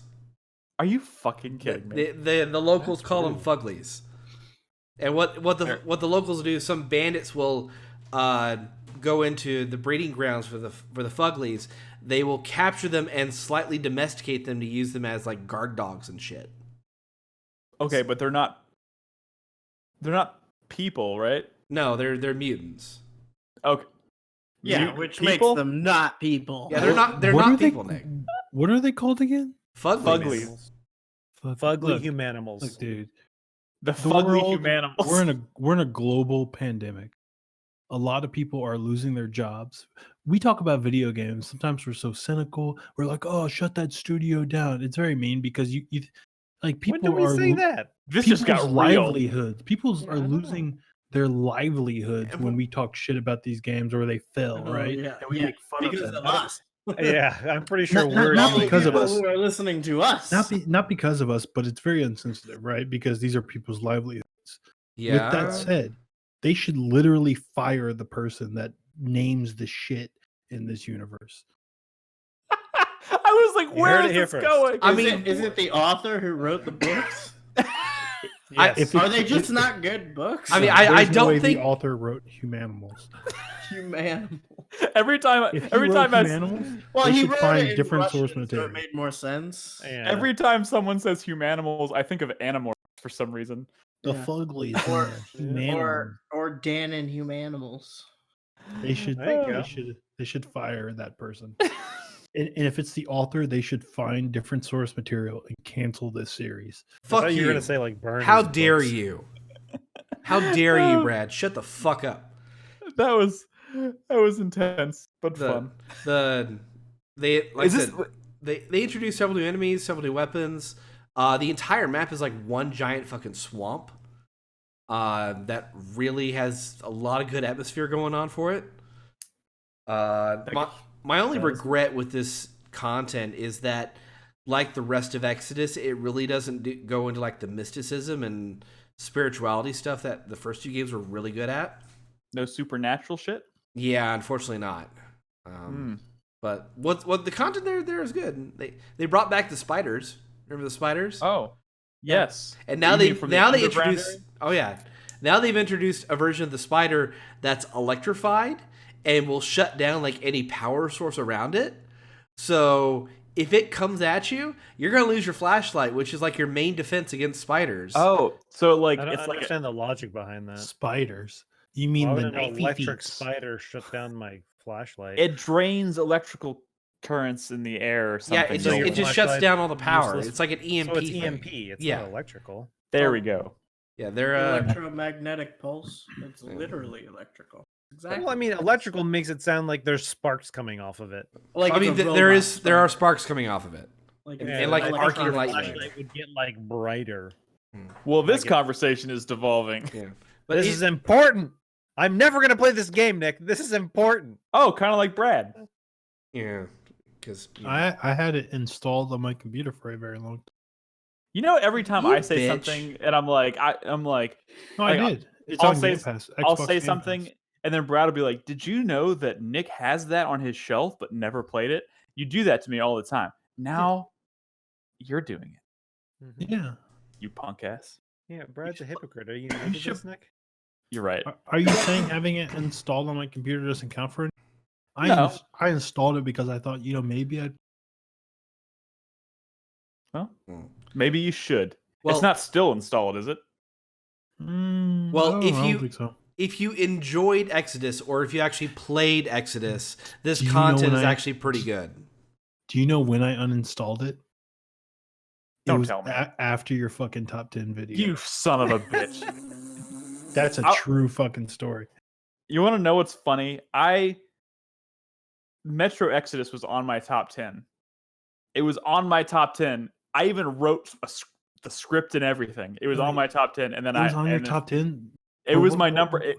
It was my number 10 spot.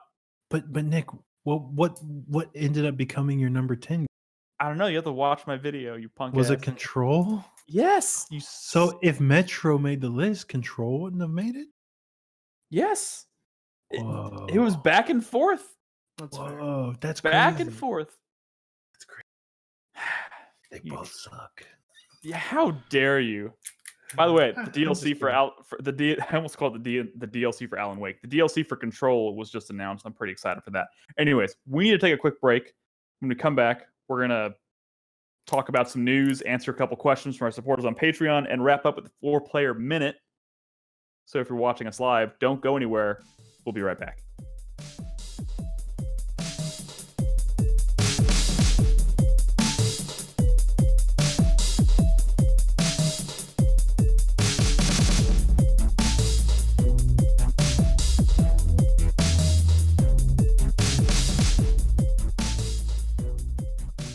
All right, welcome back to the show, everybody. Thank you for sticking with us. We have some news.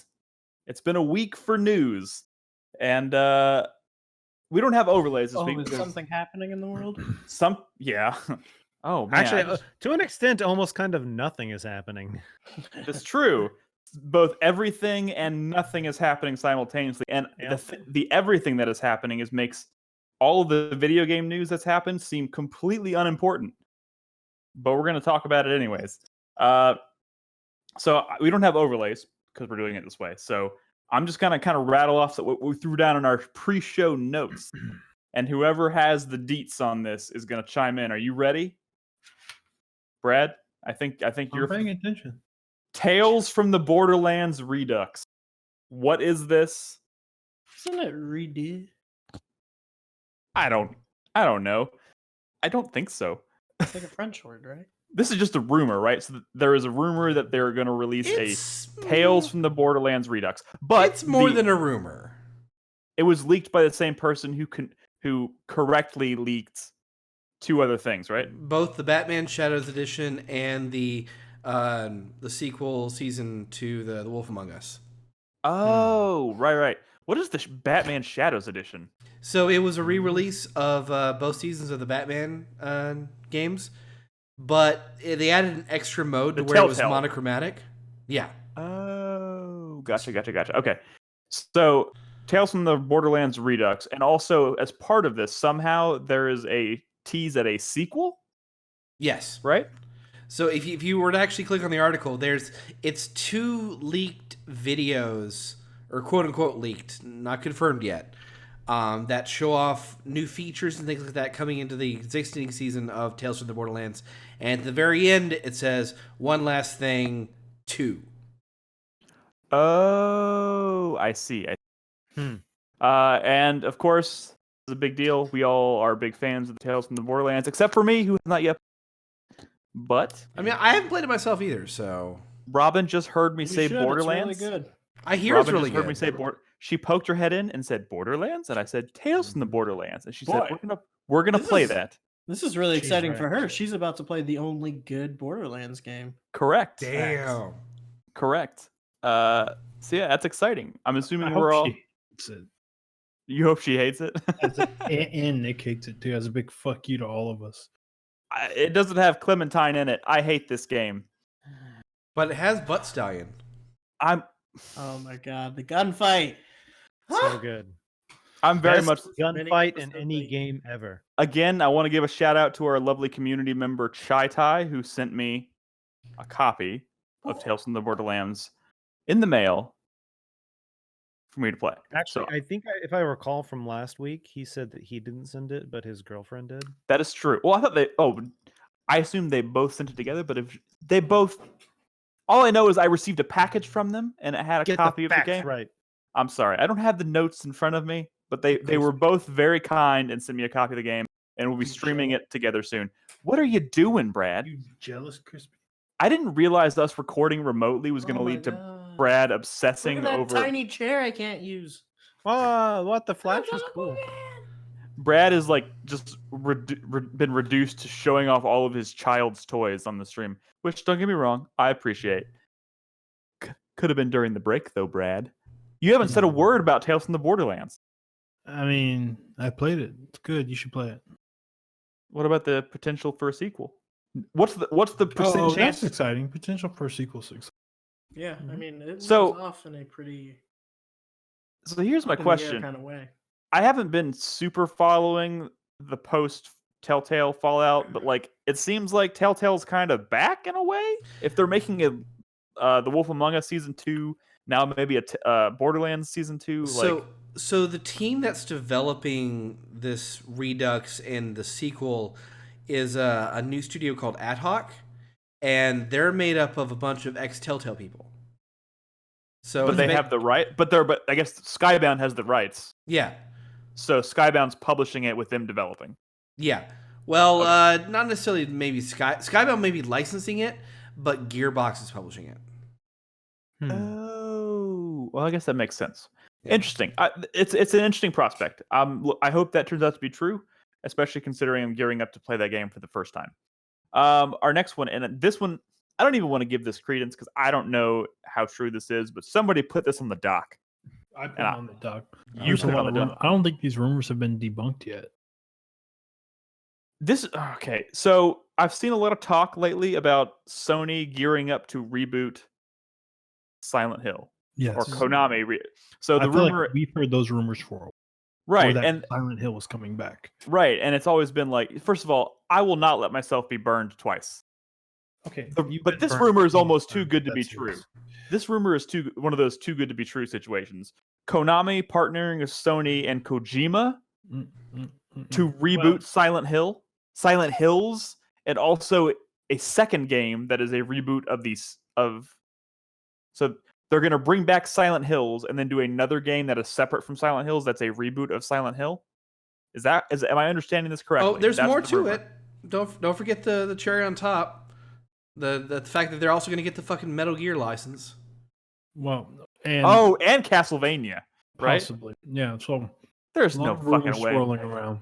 There's no fucking way. I mean, that's like literally too good to be true. I also heard that this Silent Hill might be rebooted, the series, by members of the original Team Silent. That's exciting. That is exciting, but it makes sense because that it's with Sony, because that former Team Silent is the team that makes Gravity Rush. Yes. Which is And- also excellent game. Yeah, so that is a team that is a part of Sony, that works with Sony, and I could see them easily being given the reins to bring back Silent Hill. I mean, the Kojima stuff is one thing, but there's enough like smoke revolving around like Silent Hill, especially, that we've been hearing for months now. And it's not like a series that I don't know. I like I said, I think there's got to be some of it. Now, Sony kind of getting all of Konami's like interesting IP. I don't know if that's necessarily true, but it is. I mean, I don't see isn't- Konami making games with franchises. Konami doesn't seem very interested in making games with those franchises anymore, like proper video games. Yeah. They're more interested in the pachinko side of things, right? Well, I mean, just in general, I guess. not but making video games. They don't have. They don't But, have like, teams to make good games. they own the IPs, so it makes sense they would want to do something with them to make some money off of them without having to actually do the heavy lifting themselves. So it would make sense that maybe partnering with a team like Sony to do that. But makes perfect I sense. could believe them doing that for one license, but all those licenses, the only scenario that'd be possible in my head would be if Sony fucking bought Konami or merged with them, something like that. Yeah, That's or, true. come up with some sort of relationship. I mean, if you mention Silent Hill, Metal Gear, and Castlevania, those are all projects that, in some form, Kojima has had his name attached to. Right. I mean, and it's no secret that people want to see, or really were devastated by the cancellation of Silent Hill. So it would make sense that, like, they would want to maybe capitalize on that. Name has meaning now, even if that game never saw the light of day. If they were to announce it, it would have an impact. Even if it doesn't even resemble what it was before, the name Silent Hills. No, it has to be like PT. I mean, it has to be. Kind of, yeah. But like, because people didn't care about Silent Hill after Downpour. People did care about PT. But here's the question: if they say they're gonna okay, we're gonna make Silent Hills, but Kojima's not gonna be attached to it. Let's just say that part of the rumor isn't true. Like, Kojima's not attached to it. Exciting. But like, if exciting for people. it looks like Silent Hills, but the same talent's not attached to it. I mean, I guess at that point I would just be excited that it exists again. Even if some of the potential might not be. What about Castlevania? That's the one that seems most far-fetched, because who would make a Castlevania game for Sony? That's They could probably find a team. Well, yeah, I'm sure they From Software. No. I mean, don't say no. What are you talking about? No. What do you mean? Also, From Software makes tons of games now. Well, yeah, but they have made games with Sony, Demon's Souls and Bloodborne with Sony. True. True. I don't know. And it's exciting. It's super exciting. Come on. That's how you make a good Castlevania game in 3D. You make it like a Souls game. Wait, what if this is like, let's just add to the whole too good to be true thing? What if they're going to partner with Koji Igarashi? What's the studio they formed to make There's no Bloodstained? fucking studio. There's no, that's not happening. Well, that's not I tried. They can't even get out their fucking DLC. 5 studios touched Bloodstain. Okay, there's no. Yeah. Too good to be true, but I hope it's fucking true. All right, let's move on. Last news topic we have this week is yesterday Sony held I don't want to call it a press conference because it wasn't a press conference. It was very much It was a developer talk. It was a GDC talk. It was a GDC talk that obviously didn't happen because GDC didn't happen because of the coronavirus. So they did it as a present. The weird thing is that it seemed to me like they were building this up to be very much like the reveal of the PlayStation 5, which maybe was not their intent, but like it certainly came off that way, right? It was certainly like tomorrow we're gonna find out what the PlayStation 5 is. A lot of people, myself, we kind of did. I mean, and we have a much better. Technically speaking, we know the technical specs. It was called Road to PS5. It wasn't like here's the PS5. I mean, they brought out Mark Cerny to like talk about the technical specs. so we know. Harvey? Yeah, that's true. I was trying to think like who does he remind me of? Much it is look like. Wait, Dana who did Carvey. you say? Oh, Dan Carvey.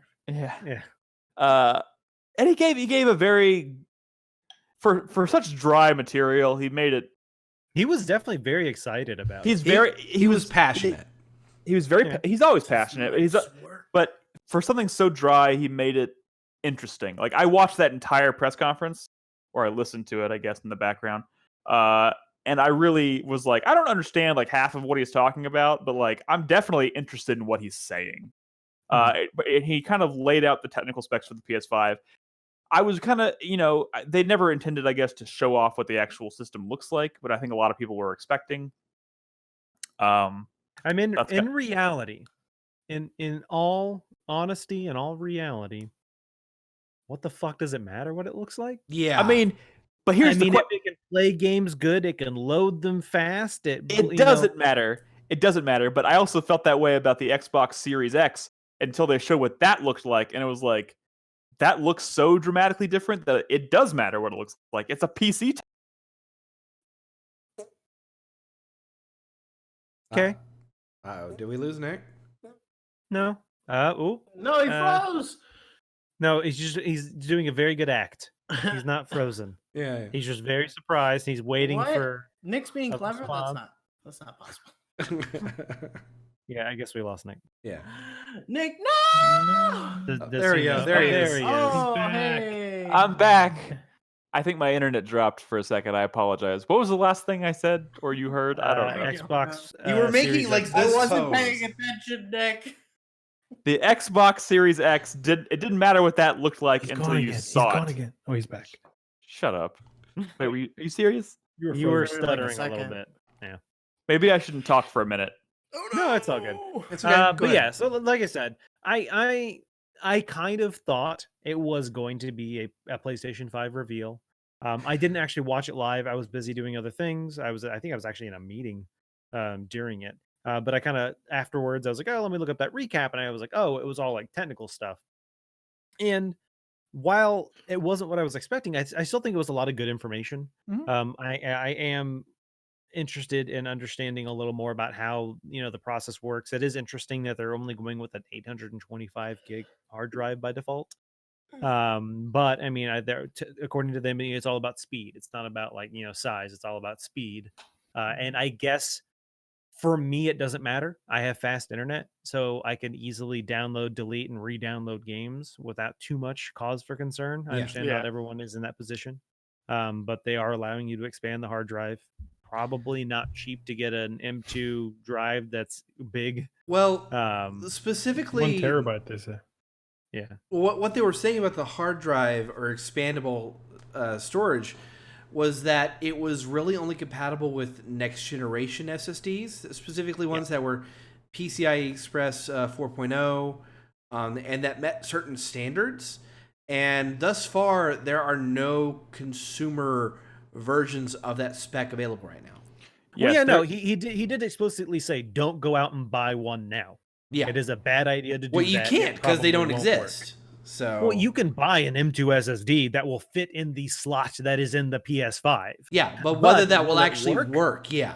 We don't even know what the slot looks like. Well, we kind of do.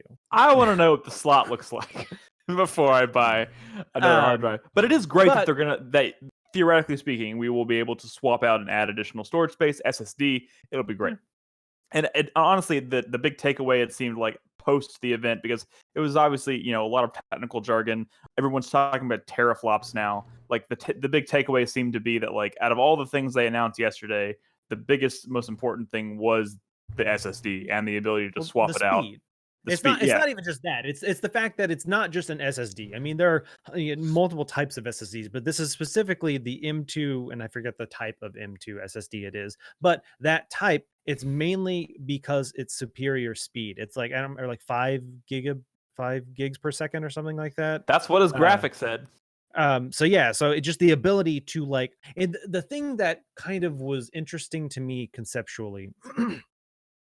It's just the speed at which it can move data from the SSD to the CPU or the GPU, whatever it needs to do to render that. And he was mentioning the fact that in theory, you could load and unload assets for the world based on where you were looking. And that's an extremely interesting concept to me. That, when you're in like a room in a world, anything behind you, in theory, because it is so fast, you could... It ain't there. Yeah, you could just unload that from the current memory. Basically, your vision cone is all that's been rendered. That's a really interesting concept to me. It is cool, and he also talked about he specifically name dropped Spider-Man and how the way the current PS4 works and how the assets are loaded on the disc, and the way to get that entire city to render in real time and stuff was to have literally you could have the same asset. In which case, in his example, it was like a mailbox. Or like a mail drop box would be on the disk 400 times because it had to be in different places for it to be pulled and loaded in different situations.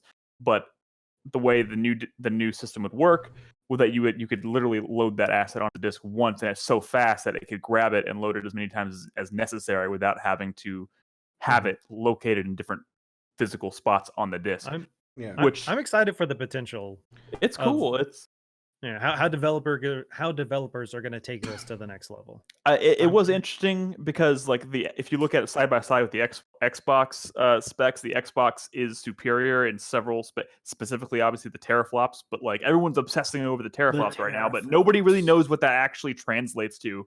Correct. Yet. It's raw power on paper is a larger number. Yeah. But what does that mean? Are developers going to be able to utilize that? And this is actually the first time that I'm kind of thinking the difference between consoles and and PC is interesting. Because in the past, PCs have always just been so powerful. It's just raw power for, price per power is there. But the way they are designing the SSD interaction with the custom CPU to work together so well, I think it's going to be pretty interesting to see the difference. I mean, on paper, it seems like the PlayStation 5 is going to be more powerful than my current computer. And so I'm just really interested in seeing how that turns out. Yeah. We can't hear you, Nick. Nick's muted. Sorry, I forgot to hit the button.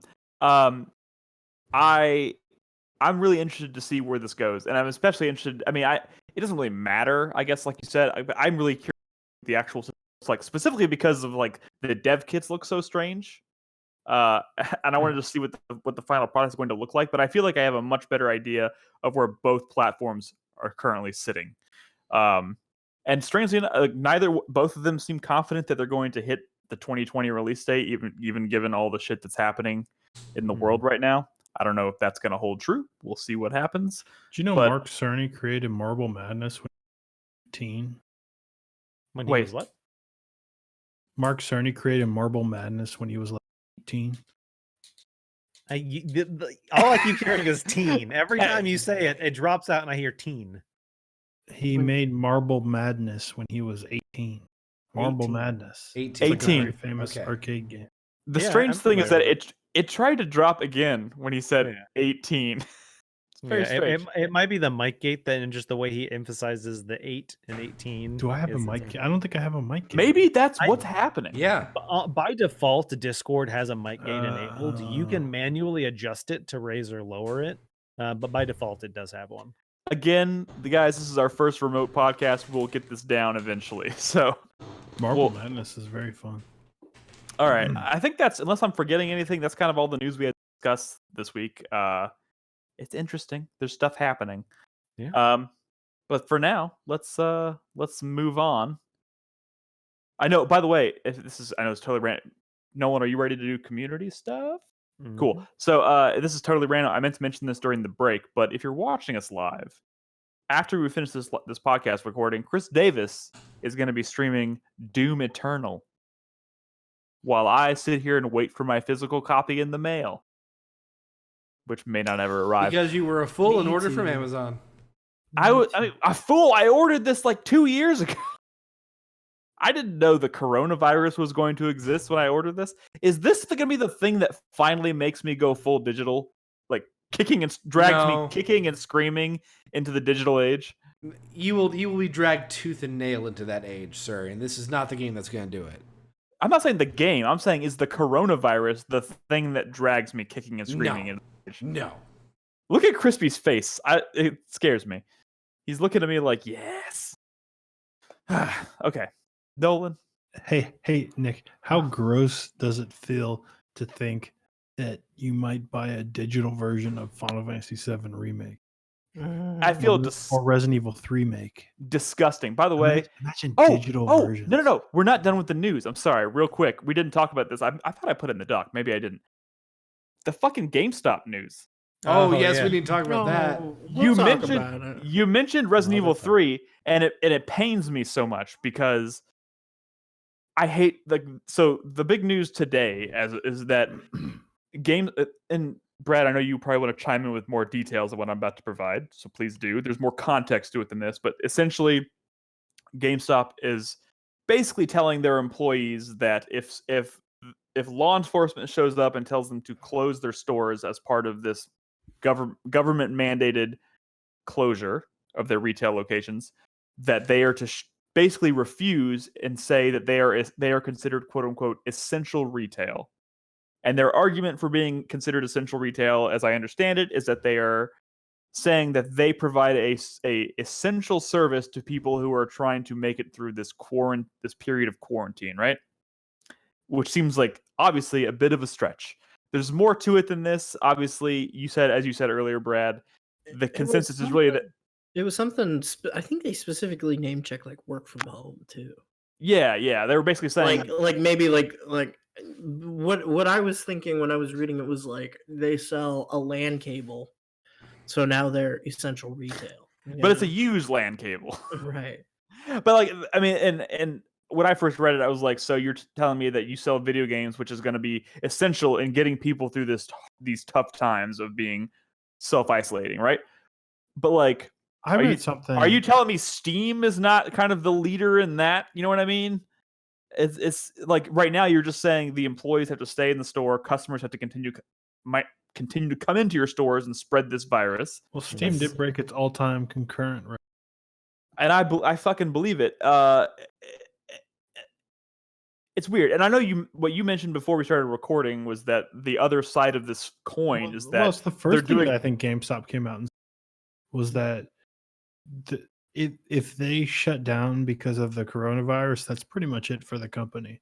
Yeah, like they're doing already it on its last legs. They're doing it because it's essential to them. Like they have to do it to stay afloat, to survive.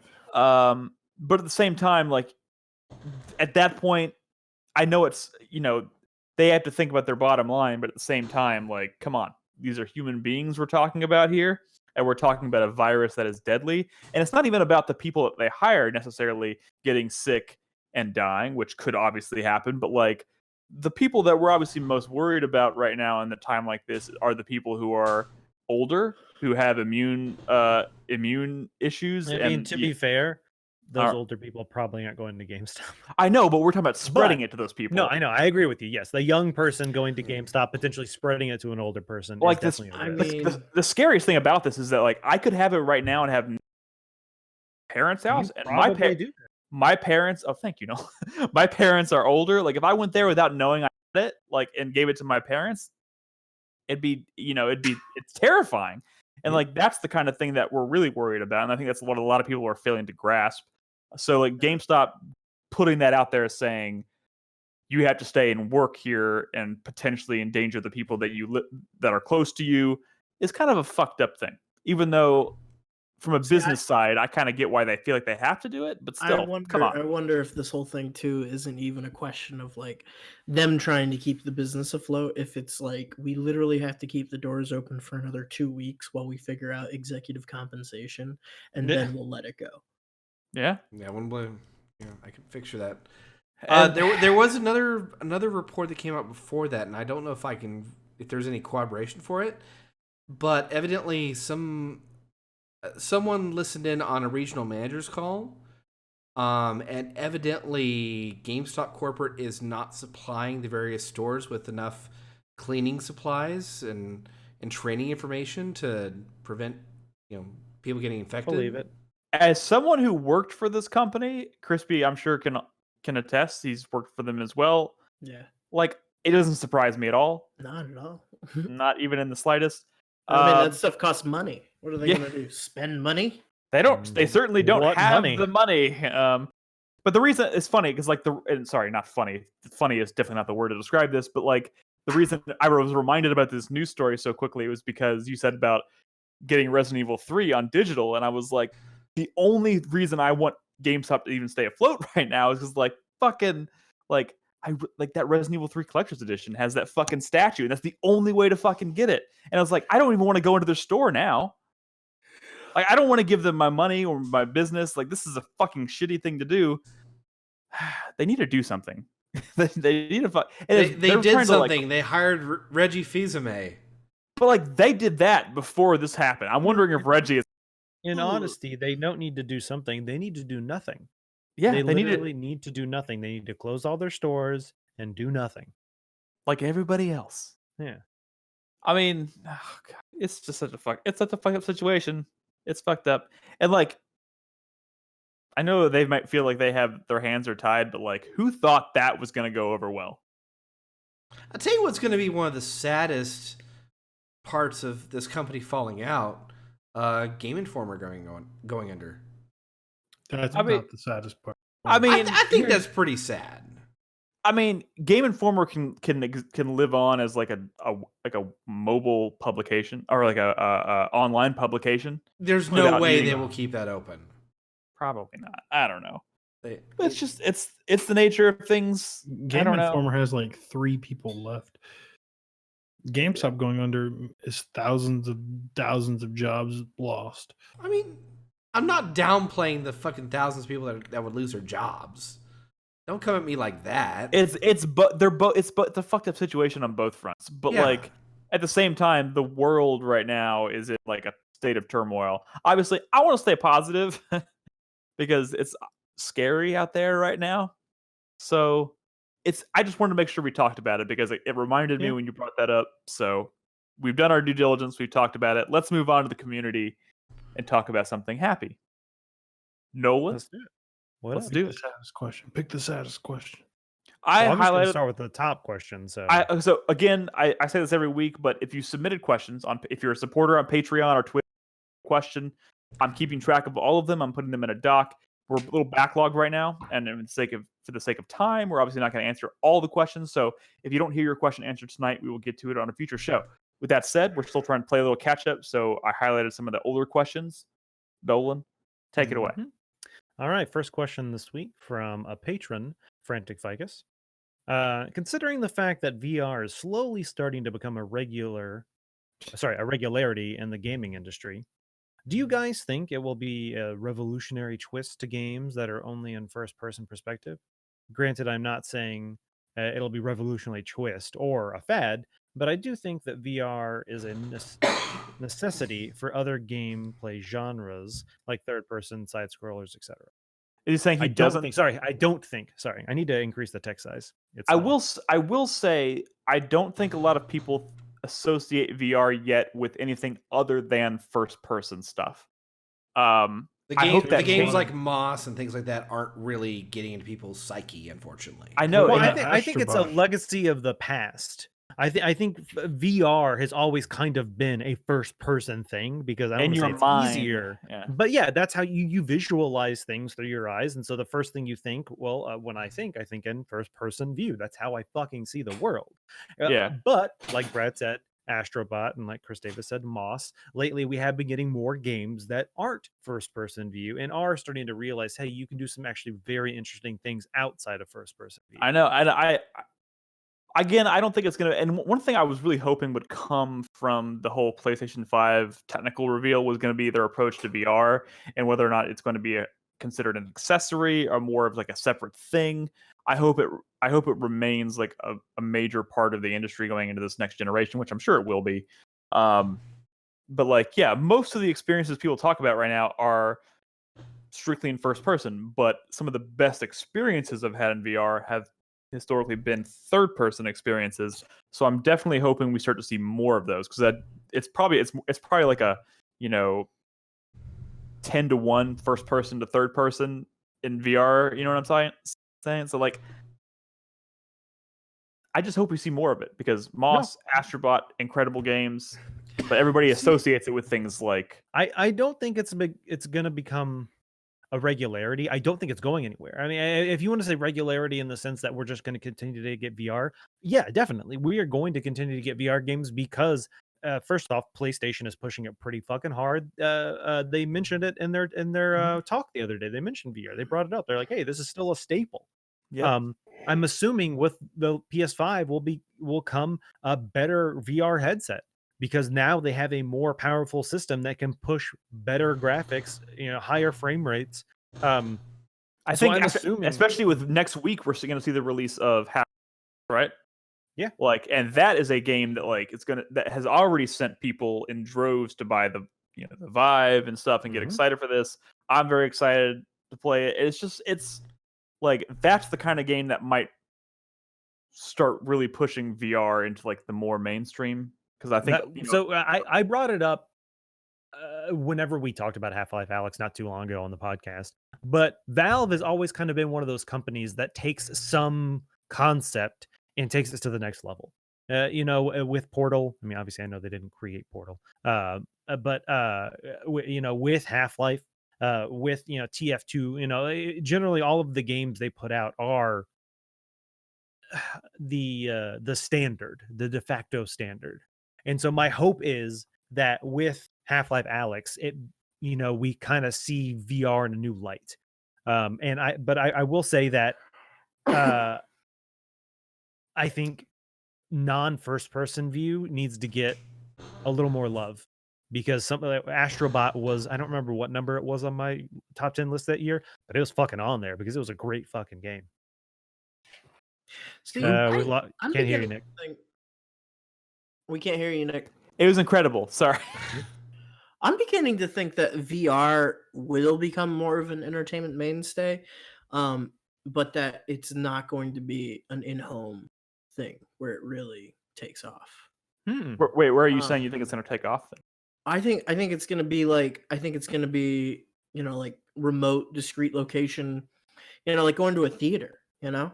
Like there's a place in the Domain here in Austin that is an indoor VR park. Yeah, like almost an escape room thing. Yeah, they have their own.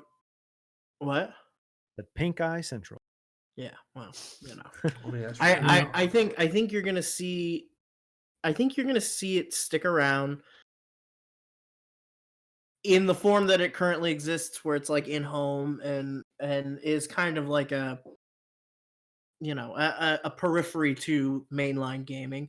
But I think out there, like in the kind of like more focused, what am I trying to say, like corporate entertainment sphere, it's going to be more of a thing. because that's where you can kind of overcome a lot of the technical hurdles that the home VR is still struggling with. Yeah. You know? Yeah, for sure. I mean, there are growing pains. Like right now, it's unless you have a PC that's like powerful enough to run like higher end VR. So like you're kind of stuck playing, with PlayStation VR, which is great. But it's limited in terms of like what they can accomplish with it. I'm hoping the next generation. But imagine like if Disneyland opened like VR attractions in their theme park, you know? Yeah. I mean, that would Well- light a fire under it for sure. probably So do. what I will say is they already have, and it's been a while. I mean, I was at Orlando Well, December they had of Disney 20 Quest, yeah. Yeah. Well, I was there December of 2018. Mm-hmm. Yeah. And they do have attractions that are VR, but they are not VR like you put something on your head. They are these larger VR screens, and it is insane how good it looks. Not like putting something on your face, but still seeing it. It's the way they project the image onto a screen and how they move. Like it was, for example, there was this one Harry Potter ride where you're on like like an armature, like this seat thing that's kind of moving around, but Was the this thing going into screen, Hogwarts? yeah, the screen follows and Yeah. goes around with you, so it is constantly in your field, and you can't like get to an angle where it's off center. Yeah. And so I do think we're going to be seeing more of that because it is very easy to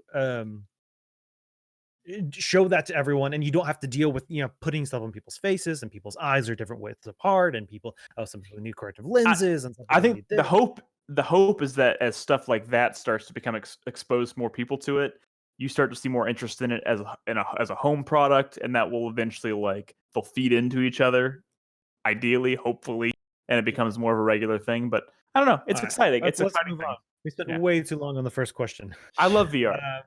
Yeah, no, it's great. Never thought I would say that. I fucking love it. Next question from another patron, Emasmi. Emasmi?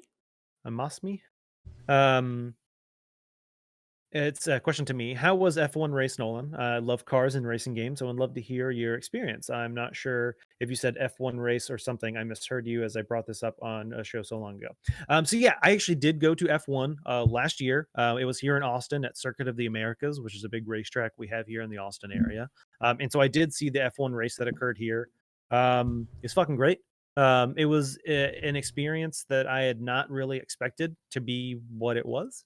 I'd never really been. The reason I even went was because actually Bernadette got into F1 via the Netflix series. And she got and so she's actually been following them. And I remember that time we were over recording something, and I remember Bernadette was out there watching, and I was like, "What are you?" Because Bernadette's big into sports, and I was like, "What are you watching?" I was like, "Oh, you're watching F1." I did not see that coming, and she was into it.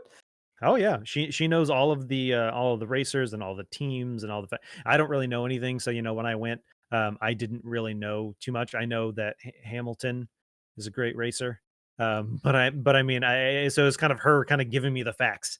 Also, a great stage production.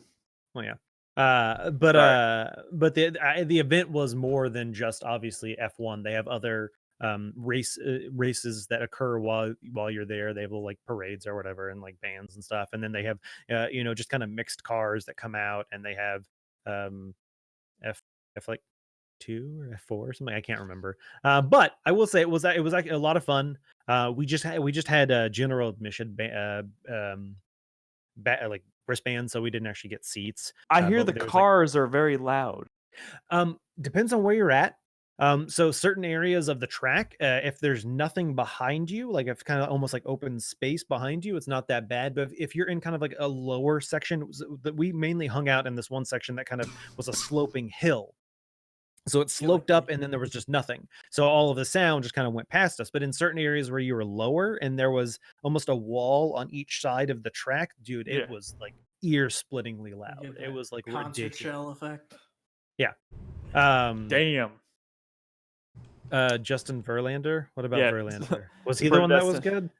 She might be correcting me. I don't remember. I have a horrible memory. All I remember is very little. But this goes to show you how backlogged we are on Patreon questions. Oh, This yeah. is a while ago. But yeah, it was a great experience. We were gonna go again this year.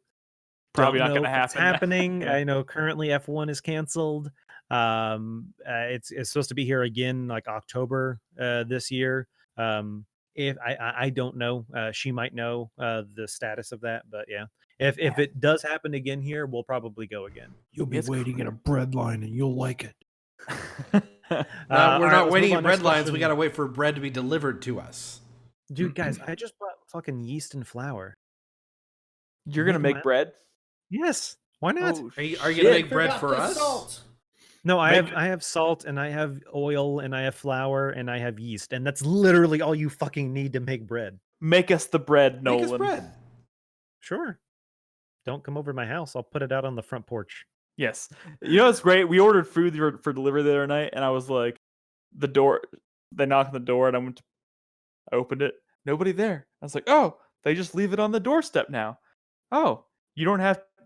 It's like delivery just got even better. It's that you don't have to have that weird, like awkward, like, hey, like, what do I have to sign? It was just drop it and go. It's interesting. Yeah.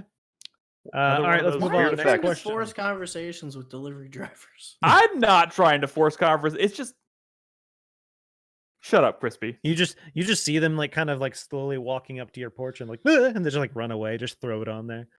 All right, moving on. Next question from another patron, Thorax. Again. Uh-oh. What? Did I highlight a weird You question? highlighted this. Wait, then skip it. I don't know what did I highlight? Between it. cum scented lube Oh, and God. penis sizes, what weird subjects does Brad like to talk about? You highlighted this, Nick.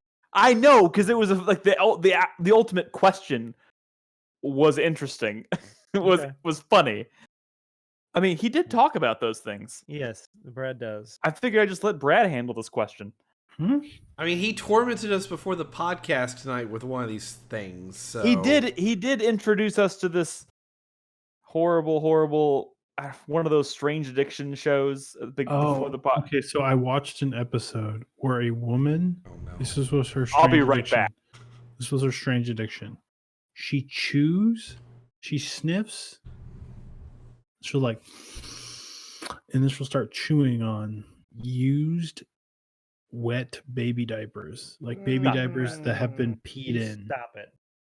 Baby diapers that have been peed in. She smells, and then chews on them. And she doesn't have a kid. She gets them from her sister's kids. She'll go over to her house and like take all the used diapers and then start chewing on them. Wet baby diapers. This is how we get banned from Twitch. Yeah. What are you talking about? You How and your would we get Netflix banned? habits. I don't even think it was on Netflix. I think it's Hulu or something. Come on. Because that makes it better. It's so fascinating. I couldn't watch it. I made Malia turn it off. I was like, we can't. No, I refuse. But isn't that insane? That's one of the more insane ones that I've seen. I feel like you should go to jail for that. Wow. This is not a break. Where did Nick go? Next I don't know. question, He didn't please. want to hear you talk about this. I'll No, move on to the next no, question. no. Look it up. Look it up on YouTube. I bet it's on YouTube. No, No! don't do it. It's a trap. Insane. Next question from Villasaurus. What's your opinion on silent protagonists? Do they still have a place in modern narratives? Sure. Yes. Good question. I think so. Yeah, I mean, it's just a narrative device that happens to coincide with video game storytelling. I mean, Which narrative device? I'm sorry. silent protagonist. Silent protagonist. Oh no, it's terrible. Stop it. It's fine. It's just It's all all- about how you write the characters interacting with the player. Yeah. I think there's It's definitely all- room for it still. I think it's a scenario. It depends on the game. First off, certain games that are more story driven, where you're constantly interacting with other characters, it is kind of weird when your character is silent. I will I say mean- the way like JRPGs do it is especially terrible. Like most Japanese developed games.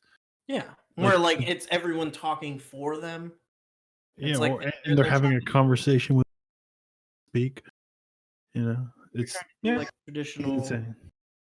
dialogue-heavy storytelling, but you've got a main character who doesn't ever talk, and then you add a couple lines in about like, oh, you don't talk much, do you? And like just gloss over the fact like that's bad. I mean, there's a right and a wrong way to do everything, you know? Yeah. But I think you're not going to see silent protagonists going away because it is a narrative hallmark of video game storytelling because you want the player to be the center of the action in most narrative games, you know? Yeah, that's true. Cool. Well, All right, they don't let's have to move be on. silent. I hate Yeah. them. I'm just kidding. There you go, stated. I mean, All right, no next one question. actually likes Link. They like The Legend I of mean- Zelda. I mean, I guess I'm indifferent. I don't think anybody actively. I don't know. I missed most of this conversation, so I'm gonna pass. The problem is there Alrighty. are characters. That... All right, let's move on. Next question from By the Goddess. I just started watching Witcher. I just started Witcher Tales Thronebreaker, and one thing I'm adjusting to is the different intricacies in this form of Gwent as opposed to the one in Witcher 3. Any advice or tips on how to make the leap from Witcher to Thronebreaker? Also, which form of Gwent do you prefer? Definitely the newer one, because I mean the original was just so. It was very simple and kind of Doing broken to an extent, and yeah, it was very much a as long as my number is higher than theirs, I win. Period. And it was kind of one of those scenarios where sometimes the strategy, depending on the other person's deck, was play as few cards as I can the first round to let them use as many as they can the first round so that they win, and then I kind of swoop in the second two. There was definitely like strategies to how you did it, but it was simple overall. Versus Thronebreaker Gwent is much. It's not just win by beating them. It's win by doing this. The different objectives are what make it more interesting. Almost Might and Magic Clash of Heroes. Yeah. Where the objective is not always to take their HP from 100 to 0. Yeah, and I don't know if I could really give you tips playing the game, like doing the tricks and stuff. I mean, the game kind of teaches you. I think you kind of cut out there, Brad. Yeah. Play the game. All the different like challenges and puzzle modes and stuff, puzzle challenges will teach you how to play the game well. And I just thought about it. I forgot about this game. It's on Switch now, and I've had my eye on it for a while. Maybe I should use this time of quarantine to get more time playing Thronebreaker. I don't know. Not a bad idea. I still want to play Blood and Wine. You're not going to. Blood It's and Wine is on my- fantastic. I installed The Witcher 3 again on my PS4 like a month So ago. what? I know. It doesn't mean anything. I haven't even touched it yet. But I want to. That's all. All right, let's get to a couple of questions from our supporters on Twitch. Twitch? Mm-hmm. First question this week from Thag Swine. When's the last time you washed your hands? Literally 2 minutes ago when I left the room to go to the bathroom. 20 seconds. Just intensive. On break? Did anybody see Alton Brown's hand washing video? No. No. It's pretty No. good. Would recommend. I'll post a link to it later. I'd watch that. But yeah, during our last break, I washed my hands, so more than 2 minutes ago. I feel again, this is one of those situations where I don't, we don't have the biggest audience, but anything we can do to encourage people to take it seriously. Just wash your fucking hands. One thing I will say is I was I'm working from home right now, and I was doing a stand-up with my team the other day, and someone called me out because I was like touching my face. And they're like, "Don't touch your face." And I was like, "I haven't fucking left my house in 3 days. There's no corona on my hands. I can touch my face as much as I want right now. Like, I'm good." It's also really hard to like not touch your face. Oh, dude, yeah, totally. And it was funny because I was mentioning, I think before we went live, that me and Bernadette watched Contagion the other day, and they had brought up the fact that the average person touches their face 3,000 to 5,000 times a day. And I was like, you know what? I believe it. Like, I'm constantly touching my face. Yikes. Yeah, constantly.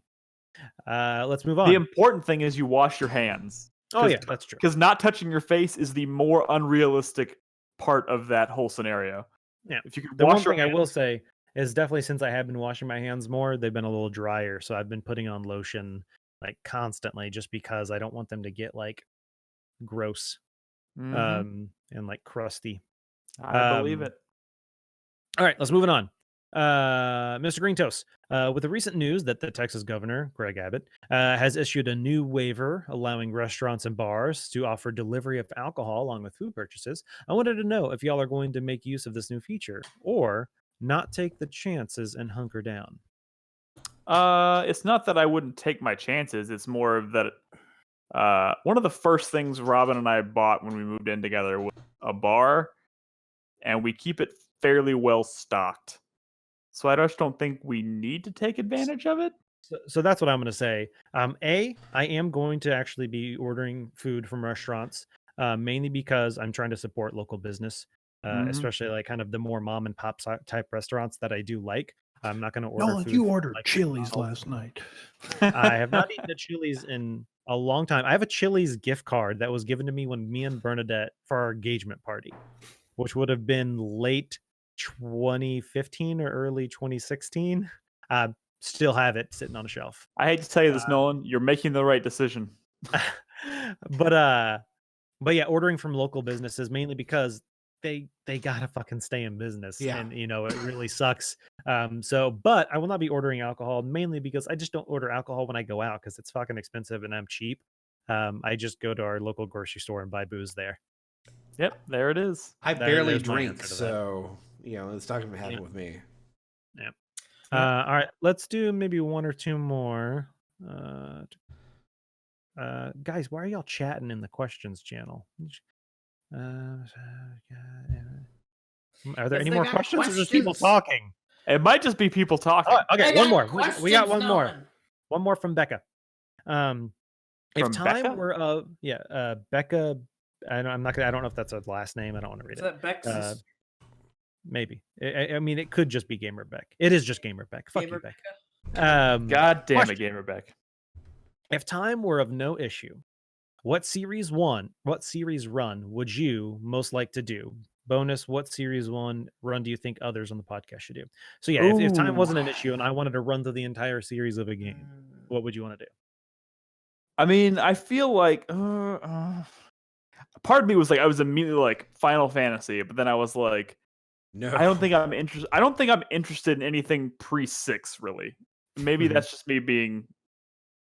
Maybe that's me not knowing enough about pre-6. You could say pre-7. No, I want to play 6 real bad. Actually, I feel like I'm a better person now since the last time I tried playing it. I feel like I could get through it. Payne? You shut the fuck up. I mean, sure, maybe Max Payne, Brad. Somebody else go. So I'm trying to think because I mean I'm leaning towards games I've played before, just and replay those. But now I'm trying to think of games I haven't played for, maybe a series I have never played any of the games in, and so maybe like a Jack and Daxter. I've never played any Sly of Cooper. those. Sly Cooper is one I would love to play. Are all of the Sly Cooper games good? I think they're all. 3 is supposed to be good, right? Yeah, I know the first one and the third one I know were were received well. I'm assuming the second one was as well. I don't know. Are fairly well received. I mean, I'm hoping that one comes up on the revival club. The first 2 are very different. The first one's different than all the others, but 2 was like pretty ambitious, and people really like that one. Well, I'd say 1 and 2 are the best, but 3 is kind of okay. Maybe the Tales series. Oh, man, that's too many. Well, but Brad, the literal statement was if time was no issue. No issue. I mean, it's too much of the same. I wouldn't even recommend. Because I've only ever actually played Tales of Symphonia. That's the only Tales game I've actually played a huge chunk of. I'd like to do. I mean, I guess because Baldur's Gate 3 is coming out, I'd like to do the Baldur's Gate games on the stream or something. But I don't know how streamable that would be. Only one way to find out. Also, Baldur's Gate 1 and 2 are packaged together, and they're releasing like a bundle, I think, for those 2. That is all the questions this week from our patrons and our supporters on Twitch. Thank you, everyone. What? That's a good one, Crispy. The first one's kind of boo-boo. Which one? Castlevania. Ooh, and I don't know what made me think of this, but I'll throw in Legacy of Kain. Never played that series really, but I would love to play those. Mostly for the Soul Reaver side, but I've heard good things about Blood Omen as well. Cool. Sorry, If continue. any of our supporters on Twitch or our patrons would like to ask us questions, we post a thread every week. Like Nick had mentioned earlier, we're still getting on the backlog of those. We're not going to answer every single question every week, but we'll grab it and we'll answer it at some point. Twitch supporters, we have a supporter channel in our Discord. Yes. So again, we appreciate any and all questions. If you want to support us, patreon.com/4player is the place to be. Discord.gg/4player if you want to just hang out and talk with us. That's absolutely free. We'd love to have you. But now it is time to wrap up the show with the 4-player minute. There are 5 of us, so let's move through it as quickly as possible. Brad? Yes. Start us off. Hype, sweat, thank you, and fuck you, or any combination thereof.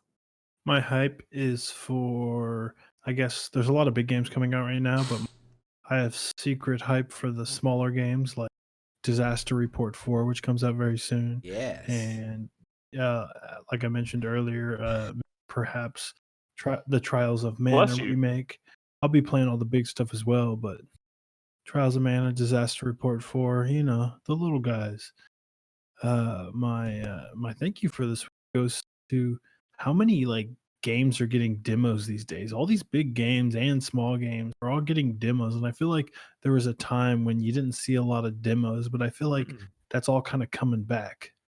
I mean, like all of like Final Fantasy, Resident Evil, Disaster Report 4 is going to get a demo, or it has a demo out now. Trials of Mana has a demo. Maybe with this E3, if they go like super digital and they like release all these demos to the public as like an online E3, maybe that'll kind of like be a resurgence of like see how beneficial demos can be, to the wider market. Maybe that'll make it more common. I don't know. My sweat is for, I guess the games industry in general, right? With this coronavirus thing. I think a lot of, especially smaller developers, might be suffering. You have stuff like GDC and E3 being canceled, and I feel like smaller developers piggyback on some of the bigger announcements, like press conference and stuff, to get their stuff shown. Even think about stuff like the what's the weird press conference, the Devolver Digital one. Some of those games, they really blow up, and they depend on that kind of exposure, eyes being on one place for that week or whatever. So I hope some of those dudes do all right, dudes and ladies. My fuck you though goes to Black Mesa, because it has awful controller support. It's like, did you try the Steam controller, by the way? Not yet. If they wanted to remake the game and modernize it, the least they could have done was to put in some decent controller support. It's awful. There's no sort of aim assist or auto aim. It's not even like the right analog stick. It's like, it's unusable. They didn't even try. And that's frustrating, right? Because, I wanted to play that in my living room, because most of the games, I won't really have time to go and sit down and play stuff on my computer. And I felt like, this is a game I could play with Malia, has a story. She can learn about the Half-Life universe, and I can't fucking play it with a controller in my living room. And that's infinitely frustrating. Lazy fucks. Sorry. But we hope they're doing well. Hope they're doing well. All right. But, they're a bunch of like fans who came together to make the fan game. So I can understand if they don't know how to make proper controller support. Damn, shade being thrown. Nolan, your turn. All right, my 4-player minute starts now. My hype is for Animal Crossing: New Horizons. Apparently, it just unlocked. Maybe I'll play some of that tonight. It's actually going to be my first Animal Crossing game ever. Wait, your first? Nice. Never played an Animal Crossing game. So I'm pretty excited for it. My sweat is kind of similar to Brad's. The video game industry the film industry, restaurants. Everyone's The kind of being industries.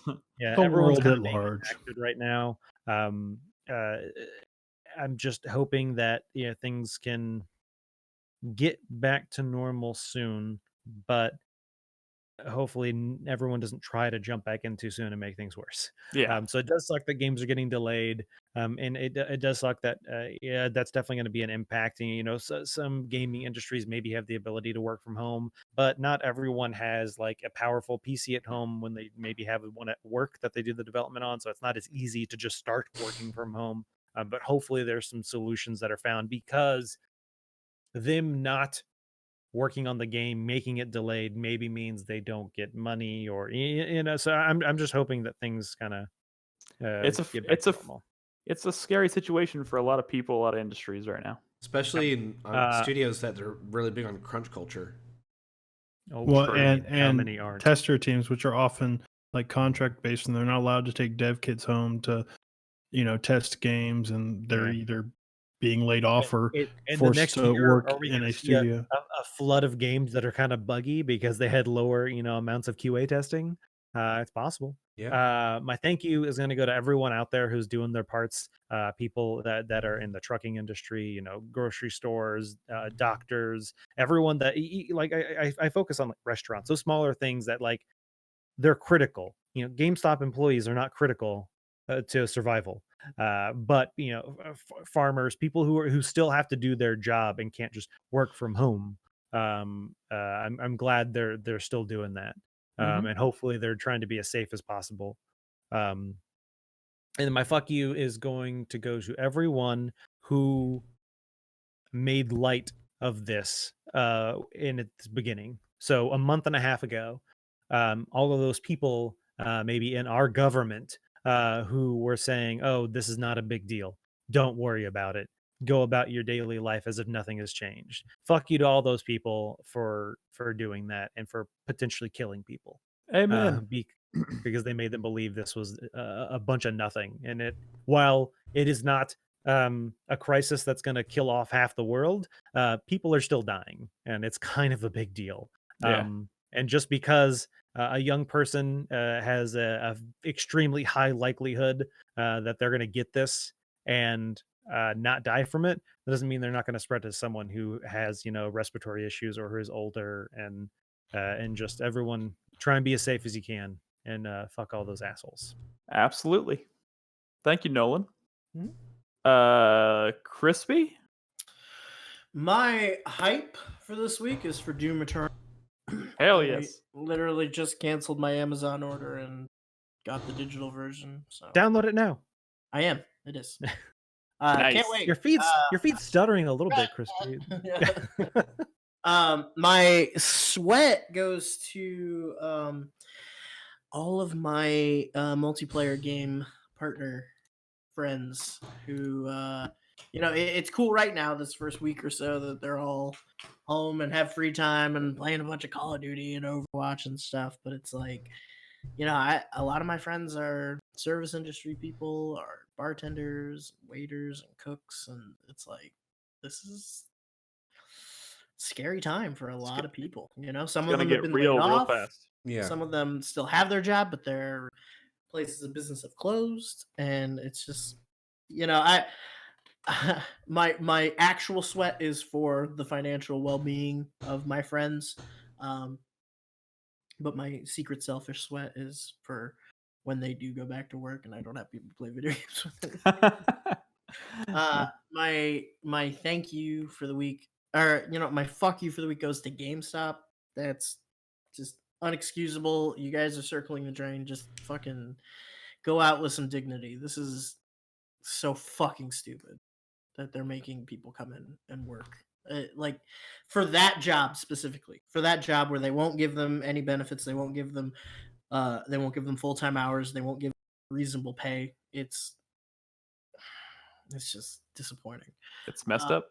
It is. And my thank you for the week also goes to everybody who does not have the luxury of working from home, who is out there, especially emergency workers, hospital and healthcare providers, restaurant staff who are, feeding people like me who maybe didn't totally prepare enough in time. Like, Yeah. Grocery store workers, everybody who is out there and really kind of highlighting what the these jobs that we took for granted are now like the one thing keeping society standing at this point. Yep. So Absolutely. It's going to be weird, like when everything does go back to normal. I feel like everybody's outlook on it, pretty much everything and everyone around them is going to have to be different. And that's crazy. It's crazy. It's funny, McDonald's is not going to all of a sudden start giving their employees it's sick be pay. crazier when absolutely nothing changes. Yes, that is true. It was kind of weird. I was at HEB, our local grocery store, the other day because we needed just a couple of items. I think I got like 5 or 6 things. But as I was checking out, I was like, hey, thanks for being here and like working. Which is kind of like a weird thing to say to someone at a grocery store, but it's like, it's the truth. It's like, hey, obviously you're, I won't say risking your life, but to an extent, they're risking an illness by interacting with so many hundreds of people a day, thousands of people potentially. And so it's I'm grateful that they're still there doing that because I have the luxury of not having to do that. I feel Especially like it's because a lot of them don't want to be there, but they have that's no true choice. too. Yeah, I feel like it's crazy to, like you said, Noah. It's crazy that you feel like it's an important thing to say to people. Like if you have an interaction with someone like that, it literally takes 2 seconds to just be like, thank you. Yeah. Because you didn't have to be here. I mean, maybe you do have to be here or you feel like you have to be here. That sucks, but we appreciate it because we'd be fucked without you. You know what I always mean? say thank you. I say give them money. Probably what they Tip your I grocery mean, store. Start tipping people. Yeah, are you allowed to tip grocery store employees? I don't Is know. anyone gonna make a big deal of it? Probably put it in a not. little baggie and slip it. You just a little brown baggie. Here you go. It's money. Christopher Davis, what's your 4-player minute? Well, I have 2 hypes and 2 fuck yous. My first hype is for Doom Eternal. I'm going to be playing it after the feed is currently. I had the Bethesda launcher open right now, and it is unlocking right now. It says, "Is that the only way to play it on PC?" I think it's on Steam, but I think that just goes to the Bethesda launcher. I don't know. Either way, weird. ew. But not 9 minutes from now it'll be unlocked, and I'm excited. My other hype is for Half-Life Alyx. Guys, we're getting a new Half-Life game next week. That's crazy. Next week we're getting a Half-Life game. That is crazy. How is that not something just to be fucking excited for? Crispy, are you getting a new Half-Life game next week? No, I'm not, Brad. Actually, Neither am I. I was sitting here wondering. I was like, "How is Brad going to spin this?" Yeah, And I was like, how is Brad going to make fun of me for something? It sure would be nice to play a new Half-Life How many people in chat are going to be playing the game next week? I don't know. Anybody that has a fucking VR headset on PC? I think it's been 13, 14 years since I got a new Half-Life. Hey, y'all are hijacking his 4-player minute. Keep going, Chris Davis. So yeah, I'm really fucking excited for that. My first fuck you of the week goes to Ubisoft because they delightfully announced today and really pissed me off by announcing Splinter Cell downloadable content coming to Ghost Recon Breakpoint. Woo! Splinter Cell lives! Once again, referencing having Michael Ironside voice Sam Fisher, which, hey, I will welcome that any day of the week. But then you listen to this fucking trailer, and it's literally Michael Ironside and Sam Fisher talking about, like, did you hear about there being fucking Terminators on this island? And, like, it's so bad. And it just makes me so much more angry that there's still no fucking a new Splinter Cell on the horizon. I'm not even that invested, and that angers me. It is. You have to watch this trailer. In fact, the DLC, even the name pisses me off because it's called Ghost Recon Breakpoint Deep State. Like fucking really. Fuck you, Ubisoft. Really? I mean, you fuck with that Tom Clancy shit. To these weird right wing. It's getting really bad at this point. I swear to God. And my other fuck you, just to echo what y'all were saying, just like, fuck you, GameStop. Fuck you for being just a piece of shit company. you're screwing over a shit ton of people just for profits, and nothing you could do For is going to save profits? your fucking company. Yeah, I don't More even know. for less losses. Yeah, I don't even know if it qualifies as profits Pure, at the moment. damage control. It's- yeah. Yeah. You know, it's funny. Like a few weeks ago, I was joking about like I really only need them to stay until that Resident Evil 3 Collector's Edition is out, so I can snag that and be done with them. Like wipe my hands clean of it. And now it's like this actually could happen. Like they could literally just be done before Resident Evil 3 even drops, and it could be because of this virus. Yeah, Man, it absolutely. that's nuts. It actually could be. That's bananas. So yeah, fuck you, GameStop. So All right. Nick, All right. Thank you. My 4-player minute starts now. Let's see. My hype is also going to be for Half-Life Alyx. That comes out next week. That's very, very exciting. Monday. I'm a little worried about, I don't know how it's going. I mean, you have a Vive.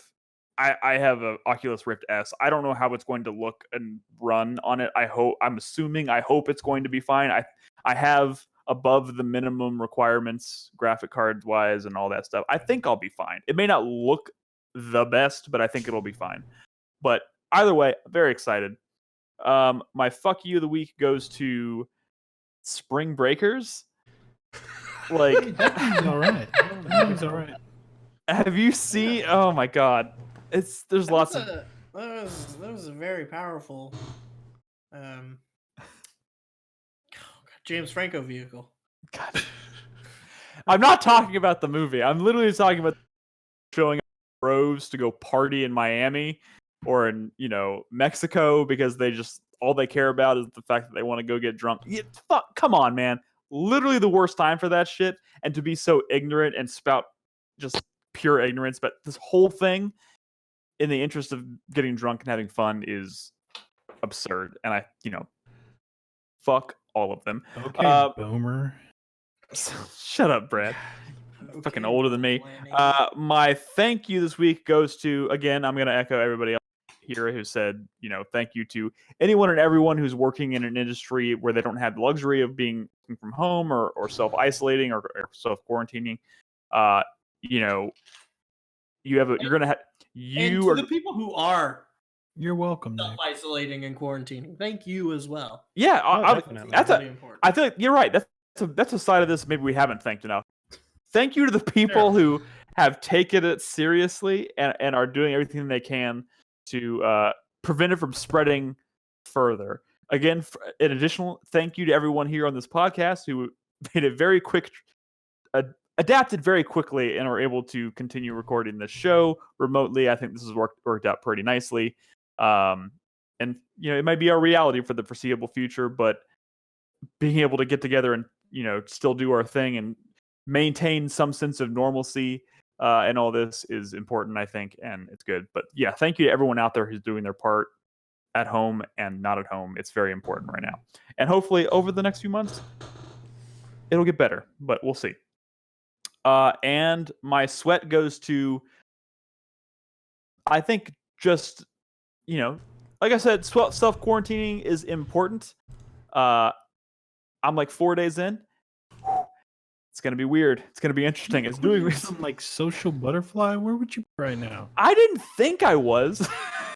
I mean, it's mostly just that, like, I literally had this realization when you came to pick up this computer today, Brad. When I talked to you and was like, wow, I haven't seen another person's face in person, really. I mean, I walked past someone on Wednesday when I went for a walk, and that was like the only other person I've seen other than Robin since Saturday. And it was just kind of like, man. But you know what? I'm going to be strong. I'm going to push through it because it's important. But goddamn. Thank you for your service, Nick. sorry, I'm welcome. watching Chris's video and he's getting slapped in the face by the tail of his dog. You seem like you're playing a lot of video games. I am. Those are my You arms. are already Oh, playing a It lot. looks like a dog. Nope, no dogs here. Oh, Jealous. it's We the end already of the ate them. it's into the show. We're devolving clearly, so we'll move on. But yes, I thank you guys very much for listening to the show. I hope this was was listenable, and I think it'll only get better over time. This is our first remote show we've done during this whole quarantining period. So we thank you for being here. We will be back next week with another show talking about Animal Crossing, talking about Half-Life Alyx, talking about maybe some Call of Duty Warzone. Is it called Call of Duty Warzone? I would assume. Yes. Yeah. So yeah, we'll have plenty to talk about next week. So thank you for listening. 4playernetwork.com is the website. It's where you can find all of our podcasts. Patreon.com/4player if you want to support us financially. And of course, if you want to just be part of the community in general and talk about games and everything, go to discord.gg/4player. But in the meantime, stay safe, be calm, be kind to each other, wash your hands. And Stop touching your face! Stop touching your face, and we'll see you next week. Good night. Bye. Good night.